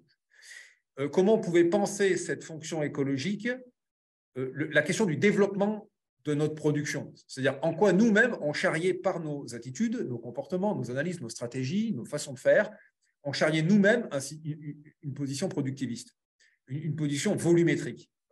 Donc, nous nous sommes beaucoup interrogés et nous avons essayé de nous déshabituer d'un certain nombre de fonctions intégrées, y compris corporellement, sur la question de l'économie de la fonctionnalité de la coopération. C'est-à-dire comment penser notre futur, non pas à travers l'augmentation des volumes, mais penser notre futur par rapport à la dimension servicielle de notre action. Je peux difficilement détailler là, il y a des documents, difficilement détailler tout ça, mais peut-être que là, nos organisations doivent pouvoir se mettre, d'intérêt général, doivent pouvoir se mettre en tension sur comment elles-mêmes, elles coproduisent en permanence, d'une manière explicite ou non, l'évolution productiviste, extractiviste, etc., sans fin du monde capitaliste qui est aujourd'hui la norme, le mode de fonctionnement que nous charrions nous tous, individuellement compris. Nous sommes des consommateurs, etc., etc., etc.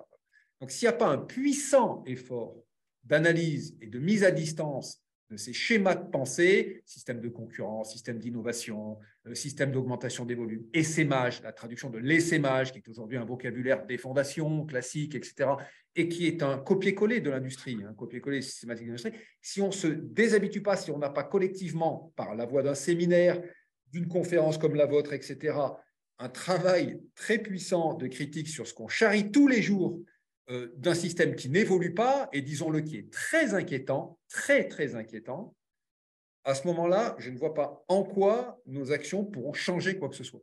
On doit être nous-mêmes en situation de changer de lunettes, littéralement changer de lunettes, voire changer même d'attitude complètement sur cette façon de penser. On a fait ça et ça a produit des choses. Ça a produit des choses très concrètes avec les fondations. On a pu faire avec la Fondation de France et avec Carasso une expérimentation territoire à vivre qui aujourd'hui finance la dimension servicielle de la transformation de l'aide alimentaire. Et non pas une vision de plus de volume de l'aide alimentaire pour plus de logistique avec des frigos, des camions, etc., pour une situation sans fin, sans finalité de réponse à la précarité alimentaire. Voilà un exemple concret dont on rendra compte le 7 mars à Lyon, à la Cité de la Gastronomie. Donc, de cette posture critique et analytique par l'accompagnement de recherche et l'économie de la fonction et la coopération, on a modifié nos rapports et on s'est acculturé avec les fondations sur comment faire différemment. Tout ça adossé à des stratégies de politique publique. Voilà. Je pourrais multiplier les exemples, mais je veux dire par là que voilà, il y a des contraintes qui pèsent sur nous et que nous charrions nous tous. On peut aussi s'en extraire par l'analyse et la confrontation avec ces positions idéologiques qui sont puissantes. Merci beaucoup pour, je ne dis pas ce témoignage, je dis, et ça vaut aussi pour la prise de parole de Marie-Stéphane juste avant, pour ces analyses véritablement des modes d'action, des répercussions, des tensions. Et je rajoute juste un point, parce que c'est juste avant de donner la parole à Marc Lévy dans une seconde, si tu permets, Marc, en fait, ce qui vient d'être dit sur la nécessité de sortir, y compris les acteurs de l'intérêt général, mais la remarque vaut de la même manière pour les services publics, d'une logique productiviste, en fait, appelle des réflexions qui ne sont pas simples, et qui aussi risquent, alors suscitent un questionnement un peu existentiel en interne, mais aussi soumettent au risque de critiques externes. Je prends juste un exemple très récent, la suppression du timbre rouge à la Poste, et donc qui était le fait d'avoir une livraison des courriers en 24 heures, c'était vraiment une mission de l'opérateur historique des communications qui était la Poste, et justifié en interne par des enjeux de décarbonation et de faire circuler moins de camions, d'avions sur le territoire. Et donc, évidemment, ça a été perçu comme un abandon des missions de service public, le risque d'accroître encore l'isolement des populations les plus vulnérables, en tout cas, une partie des populations qui continuaient à recourir à ce service. Et donc, je pense que, il y a vraiment un enjeu qui n'est pas qu'un enjeu de réflexion interne, qui est aussi un enjeu d'explicitation de ce qui est fait, avec la difficulté de faire comprendre que faire mieux, ce n'est pas forcément faire plus, ou faire plus vite, ou faire plus grand. Et ça, c'est vraiment une tension, et je vous remercie vraiment de l'avoir souligné, qui est loin d'être évidente, que ce soit en action, en interne ou en externe, vis-à-vis des parties prenantes ou de l'opinion. Marc ? Mais Nicolas, je crois qu'Axel a levé la main avant moi. Il faudrait peut-être lui donner la parole. Je ne vois pas Axel sur… Je suis là. C'est très gentil. Merci beaucoup, Marc. Marc, merci. Axel, voilà, je ne te vois pas, mais je t'entends. Donc, je te salue et je te donne la parole. Merci, Marc. Merci.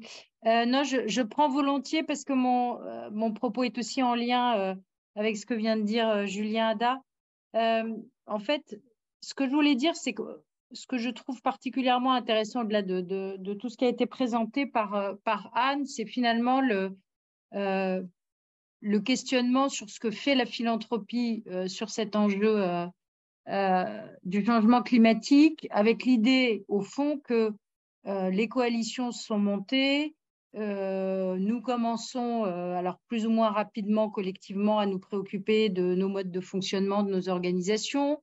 Nous envisageons, alors ça a été cité, la prime E+, là, donc je te rassure, Marie-Stéphane, quand même, depuis les débuts en 2011, elle a bien progressé et on a des jolis résultats, donc avec nos parties prenantes, j'allais dire, naturelles. Et donc, pour moi, aujourd'hui, la vraie question à se poser, c'est finalement, est-ce que la philanthropie sera au rendez-vous de l'enjeu? Alors oui, il faut accélérer sur nos organisations, oui, il faut accélérer sur l'accompagnement des parties prenantes, des assos et ainsi de suite. Mais finalement, cet enjeu mondial n'est pas du tout à l'échelle ni à la portée de la philanthropie. Et on sait très bien que si les États et les entreprises ne bougent pas, de toute façon, tout ce que fera les fondations sera parfaitement insuffisant. Et donc, ce que j'aime beaucoup dans l'idée d'Anne, c'est de dire sortons des silos. Anne, vous avez cité la Convention des entreprises pour le climat. J'ai pas mal travaillé et échangé avec eux parce que justement, en essayant de trouver des voies de collaboration, alors qui ne sont pas évidentes, hein, puisque pour le coup, ce sont des entreprises du secteur très lucratif qui sont par construction pas éligibles au mécénat et donc pas facilement. Et finalement, ce que je leur ai dit, c'est ce qu'il faudrait, c'est arriver à susciter des travaux de recherche sur les nouveaux modèles économiques de ces entreprises, à faire porter ça par une grande institution de recherche. Pour le coup, on serait sur de la recherche académique et là, la philanthropie est légitime à aller soutenir ce type de travaux de recherche parce que si on n'arrive pas à faire bouger les lignes sur l'ensemble de l'organisation de nos sociétés, et en ça, les États et les entreprises, et c'est là où je rejoins complètement Julien Ada, la question de la neutralité, en fait, de l'action philanthropique sur le climat, en fait, elle ne se pose pas. Pourquoi? Parce que par construction, se battre pour de nouveaux modes d'habiter la planète remet en cause les modèles et les pensées économiques majoritaires et dominants aujourd'hui. Donc, c'est une vraie rupture pour nous, avec un chemin, je trouve, qui n'est pas évident à trouver, parce qu'il sort de notre fonctionnement naturel, mais il est indispensable parce que si on n'arrive pas à faire bouger l'ensemble du système, ben, même si on fait tous les efforts du monde, on n'arrivera pas à grand-chose. Et donc, moi, je crois beaucoup, au-delà de toutes les expérimentations et tout ce qu'on peut mener aujourd'hui et qui est indispensable, hein, et ce qu'on fait déjà au quotidien, j'allais dire, dans notre secteur naturel, il faut qu'on arrive à trouver des endroits comme la Convention des entreprises pour le climat, d'autres partenaires qui vont permettre, pour le coup, non seulement de développer des synergies et de ne pas les réinventer, ce que d'autres ont fait très bien, et de capitaliser et de reprendre, et on gagnera du temps pour aller plus vite dans les modifications qui doivent être faites sur les associations et les fondations. Mais au-delà de ça, comment arriver à agir plus collectivement? Parce que finalement, quelle est la valeur ajoutée des fondations sur le sujet, en fait? C'est ça la question pour moi. Merci beaucoup, Axel. Je pense, en t'écoutant, qu'il y aura sans doute des échos chez Anne, bien sûr, qui était mentionnée dans ta prise de parole, peut-être aussi chez Édouard, parce que c'est cette manière d'agir sur des leviers un peu fins, de produire du consensus scientifique, d'essayer d'agir sur le système à partir de certains angles ou certains leviers pourrait faire écho à ce qui a été présenté, mais avant de vous redonner la parole, Marc Lévy, et puis Lucille Manoury. Oui, merci Nicolas. Bonjour à tous. Moi, je m'excuse d'avance, je vais répéter, donc je vais raccourcir énormément ce que je voulais dire. Je vais répéter ce que vient de dire Axel. Ça me paraît effectivement tout à fait essentiel. En partant de ce que nous a dit Édouard à un moment donné dans le parcours historique, j'ai trouvé très intéressant quand il nous a dit qu'à un moment donné, les fondations ont compris qu'elles ne seraient pas les acteurs principaux du changement et de la transition et qu'il fallait qu'elles fassent cause commune avec d'autres. Donc, on en est effectivement bien là. Apparemment, donc, tout le monde dit bien la même chose. Moi, je ne suis pas sûr que cette conviction que tout passe par des collaborations se formule aujourd'hui dans un discours suffisamment clair sur le fait que c'est par la collaboration assez étroite entre les entreprises, les associations, les fondations, etc., et les pouvoirs publics, bien évidemment, que cette question pourra être traitée. Donc, il me semble qu'on ne peut pas simplement s'en tenir à un discours en faveur des collaborations. Je pense qu'il y a plus à dire sur la nécessité de cette alliance entre des acteurs divers. Et à ce moment-là, avec la question très difficile que nous a rappelé Julien et qu'a repris Axel, à savoir comment on fait pour continuer d'être critique, disons, pour prendre juste un mot-clé, dans une telle alliance avec évidemment des acteurs qui peuvent avoir des visions complètement différentes. D'où l'enjeu de la formulation de ce discours renouvelé sur les collaborations. À la fois, il faut ça, mais en même temps, ça veut dire des alliances avec des intérêts divergents. Et je trouve qu'il n'y a pas suffisamment d'élaboration sur cette question-là. Ça vaudrait vraiment la peine que, dans le cadre du séminaire, on puisse poursuivre autour de ce point. Merci beaucoup. Merci beaucoup, Marc, et pour la suggestion qui n'est pas perdue, bien sûr. Lucile ? Oui, en fait, mon intervention s'inscrit complètement dans la suite de mon prédécesseur, c'est-à-dire qu'il y a un gros travail qui se fait sur sur les démarches shareholders dans l'économie sociale, et que je trouve qu'on est souvent très réducteur là-dessus, et que dans la philanthropie, il y a un formidable, et notamment la Fondation de France, il y a un formidable bagage. On le voit à travers des programmes comme ceux qu'ont cité Clara Schumann, de travail autour de la mobilisation des acteurs, justement, ces collaborations, et à travers ces collaborations, questionner le rôle de la philanthropie. Et ça, je pense que je ne peux qu'insister là-dessus. On est aujourd'hui trop réducteur quand on va parler de catalyse pour certains, d'alliance pour d'autres. C'est des termes extrêmement génériques et que ça mérite vraiment qu'on aille plus loin. Moi, j'aimais beaucoup dans l'intervention d'Anne et auparavant d'Eduardo Morena, les différents termes qui ont été cités, médiation, il y a ce rôle comment dire, d'essayer d'accompagner, soutenir le consensus qu'on retrouve à la Fondation de France. Enfin, voilà. Et je suis moi-même frustrée parce que je pense qu'aujourd'hui, on n'a pas suffisamment creusé ces aspects-là par rapport à la question de la place et du rôle de la philanthropie et des formes de collaboration dans lesquelles elle peut s'inscrire. C'est-à-dire, je pense que la philanthropie peut s'inscrire dans certaines formes de collaboration, d'autres sont peut-être plus difficiles pour elle, et ça mérite qu'on puisse se questionner là-dessus. Ça, c'est le premier point. Le deuxième point, c'est que pour faire écho à l'intervention de Julien Ada, je pense que le capitalisme, aujourd'hui, une de ses marques de fabrique, c'est le côté extrêmement international et macro, et que donc, pour certains qui me connaissent, je pense qu'il a parlé d'un programme qui s'appelle Territoire à vivre.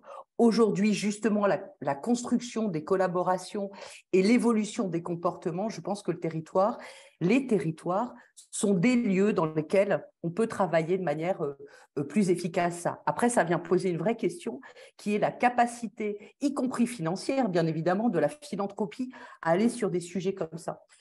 Enfin, la troisième chose, et là, je voudrais faire écho à ce que vient de dire Axel Daszak, sur l'évolution du comportement des très grandes entreprises et du comportement financier. Moi, j'ai l'impression qu'on est aujourd'hui dans un contexte, et pour venir du champ de l'économie sociale et solidaire, qu'on est dans un contexte où on a une espèce de réaction chimique qui se fait aujourd'hui dans différents milieux économiques, y compris associatifs, et qu'il y a des porosités, on le voit dans le champ capitaliste avec l'émergence des entreprises à mission, on le voit dans le champ associatif avec des évolutions de type entrepreneuriat social. Voilà. Et donc, je pense que ça, en termes de recherche, doit pouvoir aussi nous interroger. Alors, je sais qu'aujourd'hui, la philanthropie peut difficilement aller financer des formes économiques, y compris des formes économiques des organisations de type SIC, mais je pense qu'il y a aujourd'hui des alchimies qui se travaillent à ce niveau-là et des évolutions très fortes qui existent, qui doivent pouvoir nous inspirer. Voilà. Merci beaucoup, Lucile. Sylvain Lefebvre a demandé la parole. Sylvain. Oui, bonjour, vous m'entendez bien? Ouais, ok.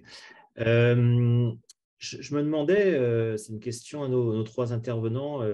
Bon, moi, c'est toujours évidemment le point de vue par rapport aux enquêtes canadiennes, des choses que j'observe là-bas, puis je me demande toujours si ça résonne chez vous. Je pense que oui. D'un côté, effectivement, oui, il y a toujours le consensus sur la collaboration. Tout le monde trouve ça très bien, les collaborations. Le fait que tout le monde s'y met, que c'est transsectoriel, cette prise en compte des enjeux climatique. En même temps, je pense que ce que nous a rappelé aussi au début Édouard est important, c'est-à-dire qu'il y a des visions complètement différentes aussi entre fondations, des manières d'agir sur ces enjeux climatiques. On disait avant, par exemple, dans le chat aussi, on parlait de la mise à l'écart de l'enjeu de la biodiversité. Il y avait la conférence à Montréal, mais déjà, est-ce qu'on parle d'enjeux environnementaux en se concentrant juste sur le climat ou est-ce qu'on intègre la biodiversité? Ce n'est pas du tout la même chose. Mais les visions très différentes entre les visions technocentristes ou plus écocentristes, entre les visions par le haut, par les experts, ou au contraire plus démocratiques. Alors, Édouard, tu nous disais, il y a eu un peu un tournant même dans les grandes fondations avec l'élection de Trump, la victoire aussi en partie des fois du climato-scepticisme, et de se dire il faut qu'on enrôle toute la société. Même, je me souviens, après les Gilets jaunes, il y avait ce côté-là il faut enrôler toute la société. Bon. Moi, dans mes enquêtes, j'entends aussi quand même, y compris sur des fondations qui sont très engagées sur ces enjeux-là, un discours un peu du type, pour le dire vite et mal, on n'a pas le temps. On n'a pas le temps d'enrôler les gens, on n'a pas le temps d'avoir un ancrage démocratique, vu l'urgence du calendrier, la fenêtre d'opportunité, il faut avancer. Et en fait, la reconduction d'un discours un discours vraiment par le haut, un discours d'experts, et où la société est le problème. Le fait que les gens ne sont pas prêts à changer leur comportement, ne comprennent pas bien, ont des mauvaises habitudes, et la société est le problème, et au contraire, il faut aller vite et fort et par le haut. Et ça touche évidemment le vieil enjeu de l'ancrage démocratique des fondations. Et paradoxalement, donc c'est des fondations qui étaient plutôt, j'allais dire, dans le champ des fondations, donc moi j'observais plus progressistes parfois, et sur l'enjeu environnemental, en fait, qui deviennent beaucoup moins démocratiques, avec cet argument de l'urgence. Et je me demandais si soit toi, Édouard, dans la manière dont tu vois l'évolution du champ, soit Anne, dans les questionnements dans les fondations, ou même au niveau de la Fondation de France, ce questionnement sur l'urgence, sur le calendrier, et donc aussi sur les moyens qu'on met dans... alors, juste dire l'enrôlement de la société, ça reste de dire on a la bonne société, la bonne solution, c'est juste que les gens doivent nous suivre, ou de dire vraiment, si on parle de justice environnementale, on est dans une autre perspective très différente. Et donc voilà, sur ces enjeux-là de conciliation de la dimension démocratique et de l'urgence climatique, comment vous le voyez dans vos différents espaces Merci beaucoup, Sylvain. Et avant de redonner la parole à Édouard, Anne et Clara, mais juste dire qu'effectivement, moi, ce qui me frappe dans la lecture ne serait-ce que des exercices de prospective sur la transition, si on prend les scénarios qu'a élaboré l'ADEME, en France, l'Agence de la transition énergétique, on voit à quel point c'est différents modèles de société en réalité. Et la difficulté, c'est de dire, voilà, il y a plusieurs chemins et il y a des incompatibilités entre les chemins. Donc, à un moment donné, la question du politique, finalement, revient dans la conception même de ce qu'on appelle transition. Donc, Édouard, je te redonne la parole pour répondre ou réagir à des choses qui ont été dites. Non, mais tout d'abord, merci à tous pour vos commentaires, vos réflexions. Enfin, c'était très, très, très, très intéressant. J'ai pris énormément de notes.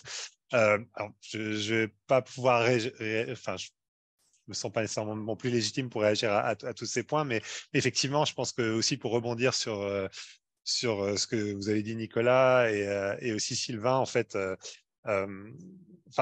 vos interventions, vos réactions. Je pense que cette question de quelle transition veut-on, en fait, je pense qu'elle est vraiment centrale. Mais en fait, c'est une question, à mon avis, qui ne se pose pas que en fait, au secteur philanthropique, parce que je dirais que c'est une question qui se pose à de très nombreux acteurs en fait du débat climatique actuellement. Je pense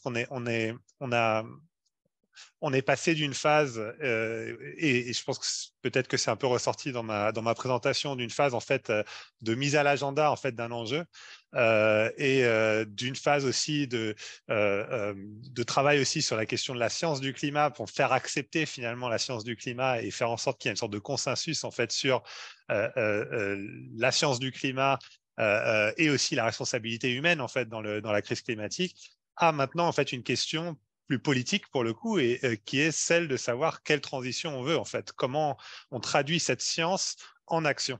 Et je pense que je pense qu'il y a vraiment une tension en fait là qui est à naviguer à la fois par des ONG qui travaillent sur ces enjeux-là, en fait. Hein. Je pense que pendant longtemps, les ONG, les grandes ONG écologistes, en fait, elles ont beaucoup travaillé sur la question de la mise à l'agenda. Et désormais, en fait, je pense qu'elles se retrouvent à un moment où finalement, il faut qu'elles se positionnent peut-être plus sur cette question de comment on voit la transition, en tout cas, quelle transition on veut. C'est pas que la transition, c'est aussi quelle adaptation aussi on veut face à la crise climatique. Et quelque part, je pense que les fondations, elles sont de fait aussi elles se retrouvent aussi de fait face à cette même question. Et c'est pour ça qu'effectivement, ça renvoie aussi un peu au point qui avait été soulevé sur les questions des collaborations. Je pense que il y a une sorte de tension en fait entre cette question de dire bon, il faut qu'on mobilise le plus grand nombre de fondations sur l'enjeu climatique. Il faut en fait qu'on augmente la quantité de fonds dédiés à l'enjeu climatique dans le secteur philanthropique. Donc, pour le coup, on peut dire que ça, c'est un peu une sorte de discours de mise à l'agenda aussi de l'enjeu climatique au sein même du secteur philanthropique. Et en parallèle, en fait, il y a aussi cette question qui, à mon avis, est beaucoup plus compliquée de savoir bon, bah, comment, en tant que fondation, on se situe en fait par rapport à cet enjeu. Et donc, quelle transition, quelque part, on veut porter, en fait. Comment on se positionne, en fait, par rapport à cet enjeu de la transition. Et là, pour le coup, effectivement, c'est une question beaucoup plus compliquée, aussi beaucoup plus inconfortable, parce que, pour le coup, elle va être source aussi potentiellement de tensions au sein des fondations, entre les fondations et les acteurs, les autres acteurs, en fait, de cet espace climatique. Mais pour moi, effectivement, c'est la question, en fait, la question fondamentale qu'il faut se poser. Et j'ai le sentiment, en fait, que finalement, pour reprendre un peu mon propos sur les principaux acteurs de la philanthropie climatique internationale, je pense que elles ont indirectement contribué à entretenir en fait ce sort de discours qui est de dire que finalement une forme de discours très binaire en fait sur la question de on est soit pour, on est soit contre le climat, et aussi quelque part discours qui a été aussi renforcé par cette question de l'urgence, qui est aussi entretenue en fait, hein, cette idée que finalement on n'a pas le temps en fait de se poser des questions sur le capitalisme, sur des questions beaucoup plus politiques. Il nous reste 5 ans à agir sur le climat. Ces questions-là, on se les posera plus tard. Et je pense que une partie du secteur philanthropique, et notamment les grosses fondations philanthropiques actives au niveau international, elles ont participé en fait finalement à entretenir ce discours qui en façade en fait est très apolitique, mais qui derrière, et c'est pour ça que je pense que ce qui est vraiment important, c'est ce travail de déconstruction. Ce qui est vraiment important, ce qui est aussi intéressant à voir, c'est que ces mêmes fondations philanthropiques qui sont porteurs de ce discours finalement très binaire sur le climat, pour ou contre le climat, etc., elles sont aussi porteuses d'une vision très, très précise de la transition bas carbone elle-même. Une transition qui est très centrée sur les mécanismes de marché, une transition qui est très centrée sur certaines technologies plutôt que d'autres, une transition qui finalement laisse de côté en fait les enjeux de justice sociale, etc. Et je pense que c'est pour ça que c'est très important en fait de déconstruire ces stratégies philanthropiques et d'aller au-delà finalement de la surface et d'essayer de comprendre finalement ce qui se cache derrière, justement parce qu'encore une fois, je pense que fondamentalement aujourd'hui, on est à un point où il faut faire un choix, en fait. Et il faut qu'on ait une discussion sur le type de transition que l'on met en œuvre. Et je pense que là où la philanthropie a vraiment un rôle à jouer, c'est aussi de créer ces espaces de discussion et de controverse, en fait, qui sont vraiment centrales. Et justement, en fait, l'un des gros problèmes que je vois avec les stratégies de ces grosses fondations que j'ai étudiées, c'est qu'en fait, au nom de l'urgence, elles ont en fait contribué à entretenir une vision très limitée en fait des possibles. Et quelque part, cette vision limitée des possibles, il faut la casser en fait. Il faut justement que la philanthropie devienne un espace où une multitude de visions des possibles puisse s'exprimer librement en fait.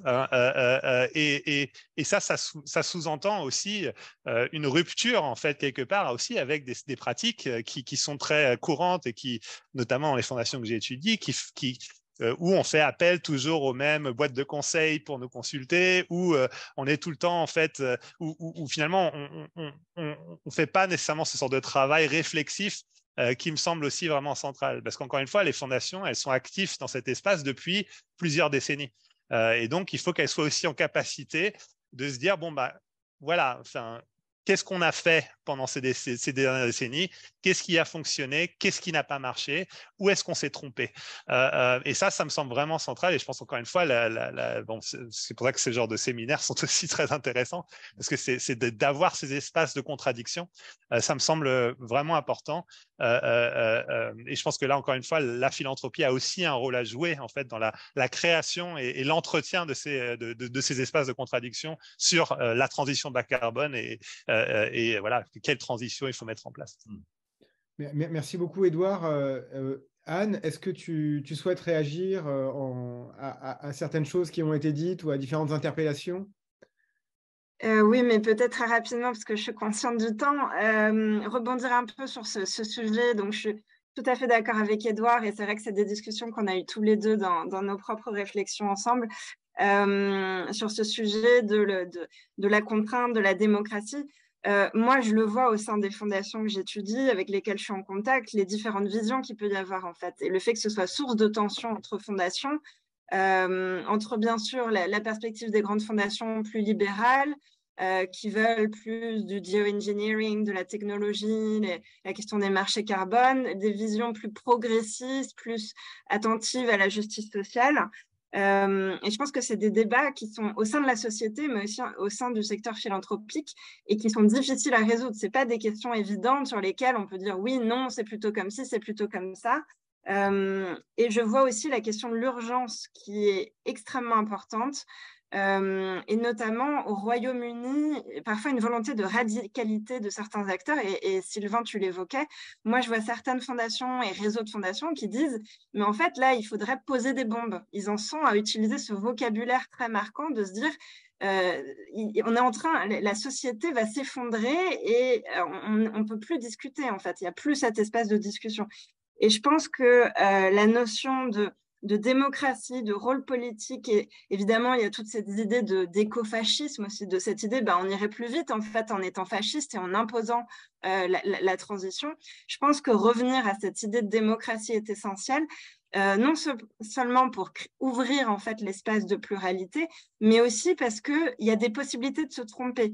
Et je pense que si on pense notamment à l'adaptation, il y a un concept qui maintenant est très mis en avant par le GIEC, qui est le concept de maladaptation au niveau vraiment environnemental, c'est-à-dire on peut mal s'adapter. Et je pense qu'au niveau sociétal, il y a aussi la possibilité d'aller vers une version de la transition sociale qui soit la mauvaise manière de faire. Donc l'importance aussi d'avoir ce débat démocratique, d'avoir cet espace de réflexivité pour finalement prendre un chemin qui soit finalement à la fois démocratiquement considéré, mais aussi le plus approprié pour ce changement. Et puis enfin, pour terminer, je reviens sur l'intervention de Julien Hadda. Je pense qu'il y a vraiment une réflexion à avoir sur le changement de société. Et il y a tout un ensemble de travaux, de recherches sur notamment la décroissance, la post-croissance, la déconstruction du capitalisme, Et je pense qu'en cela, les fondations ont vraiment un rôle important à jouer dans cette idée qu'il ne s'agit pas simplement de penser les énergies renouvelables, la technologie, mais repenser la société dans son ensemble, avec de nouvelles valeurs, de nouvelles directions, de nouveaux besoins aussi. On parlait des communs avec Clara Schumann, l'idée que voilà, il y a des besoins d'éducation, il y a des besoins de santé, il y a des besoins de services publics. Donc peut-être que la philanthropie aurait ce rôle de finalement mise en commun de ces réflexions de quelle société on veut et comment est-ce qu'on peut la construire pour avoir justement une vision aussi un peu plus enchantée du futur, parce que malgré cette crise, il y a aussi des possibilités d'avoir un futur on va dire plus positif. Voilà, la transition n'est pas simplement quelque chose d'horrible et de perspectives très, très difficiles. Et d'ailleurs, tous les acteurs qui ont travaillé sur la question de la post-croissance montrent bien que la sobriété n'est pas simplement une misère, mais aussi quelque chose qui amène à beaucoup plus de liens sociaux, de bien-être de la société, et peut-être ne plus être dans une perspective capitalistique de mettre l'économique avant tout, mais aussi peut-être replacer l'humain au cœur du système qu'on souhaite créer. Voilà, et je m'arrête là. Merci beaucoup, Anne. Clara, la parole est à vous, peut-être pour un mot, évidemment pas de conclusion, mais peut-être de réflexion, de clôture de cette séance. Oui, écoutez, non, merci pour tous ces apports. Merci effectivement voilà, de souligner la complexité de l'action, hein, que ce soit de la part de nos stratégies, de la part de nos modes de fonctionnement en tant que fondation. Donc, c'est vraiment intéressant. La question voilà, du lien entre démocratie et urgence, enfin l'urgence climatique. Finalement, quand on a voulu regarder vers où on voulait se diriger, c'était ça. On a regardé cette société qui était aujourd'hui fragmentée et comment on faisait pour agir face à cette urgence climatique. Et donc, on a toujours voulu garder quand même cette identité à la Fondation de France qui est, enfin, comme j'ai dit, hein, mais vraiment la participation des personnes et l'importance du coup de réunir et de gérer ensemble ce futur-là, ce récit qu'on va se construire. Et donc, c'est vrai que le facteur, voilà, ce facteur de participation reste primordial dans la stratégie qu'on souhaite mener. Et notamment, je l'avais précisé, mais on va faire relier justement ces analyses autour de la transition écologique juste et le fait justement de se préparer aux crises, aux catastrophes, et voilà comment on fait pour se préparer en amont et y répondre et renforcer aussi la capacité des personnes à y répondre. Donc vraiment, voilà comment en fait on aligne urgence et participation de tous. Donc c'est un peu les réflexions aussi du moment pour répondre à la question. Merci infiniment pour ces interventions passionnantes et pour toutes les réactions et prises de position très riches qui les ont suivies. Je ne crois pas m'avancer beaucoup en disant que même si ce n'est pas la première table ronde qu'on consacre à la question écologique ou aux enjeux écologiques au sens large, ce n'est pas la dernière non plus, tant les enjeux, les réverbérations sont nombreuses et les questions complexes. Donc, je dirais qu'il y a sans aucun doute, et Marc nous y a incité tout à l'heure, un droit de suite à opérer après cette discussion. En tout cas, on réfléchira évidemment à le construire. Et donc après vous avoir de nouveau remercié chaleureusement pour vos invitations, pour vos présentations et vous inciter de nouveau à lire les travaux et notamment le livre qui va sortir d'Edouard Morena que je signalais tout à l'heure. Donc prochain rendez-vous le 14 mars à la même heure, hein, 17h. Et on s'intéressera au développement et au rôle de la philanthropie en Afrique, notamment en Afrique francophone, en Afrique de l'Ouest. Et donc, voilà, rendez-vous est donné. L'invitation vous parviendra bien sûr par email. Et je vous souhaite une très bonne soirée et encore une fois, un très bon début d'année à toutes et à tous. Au revoir. Merci.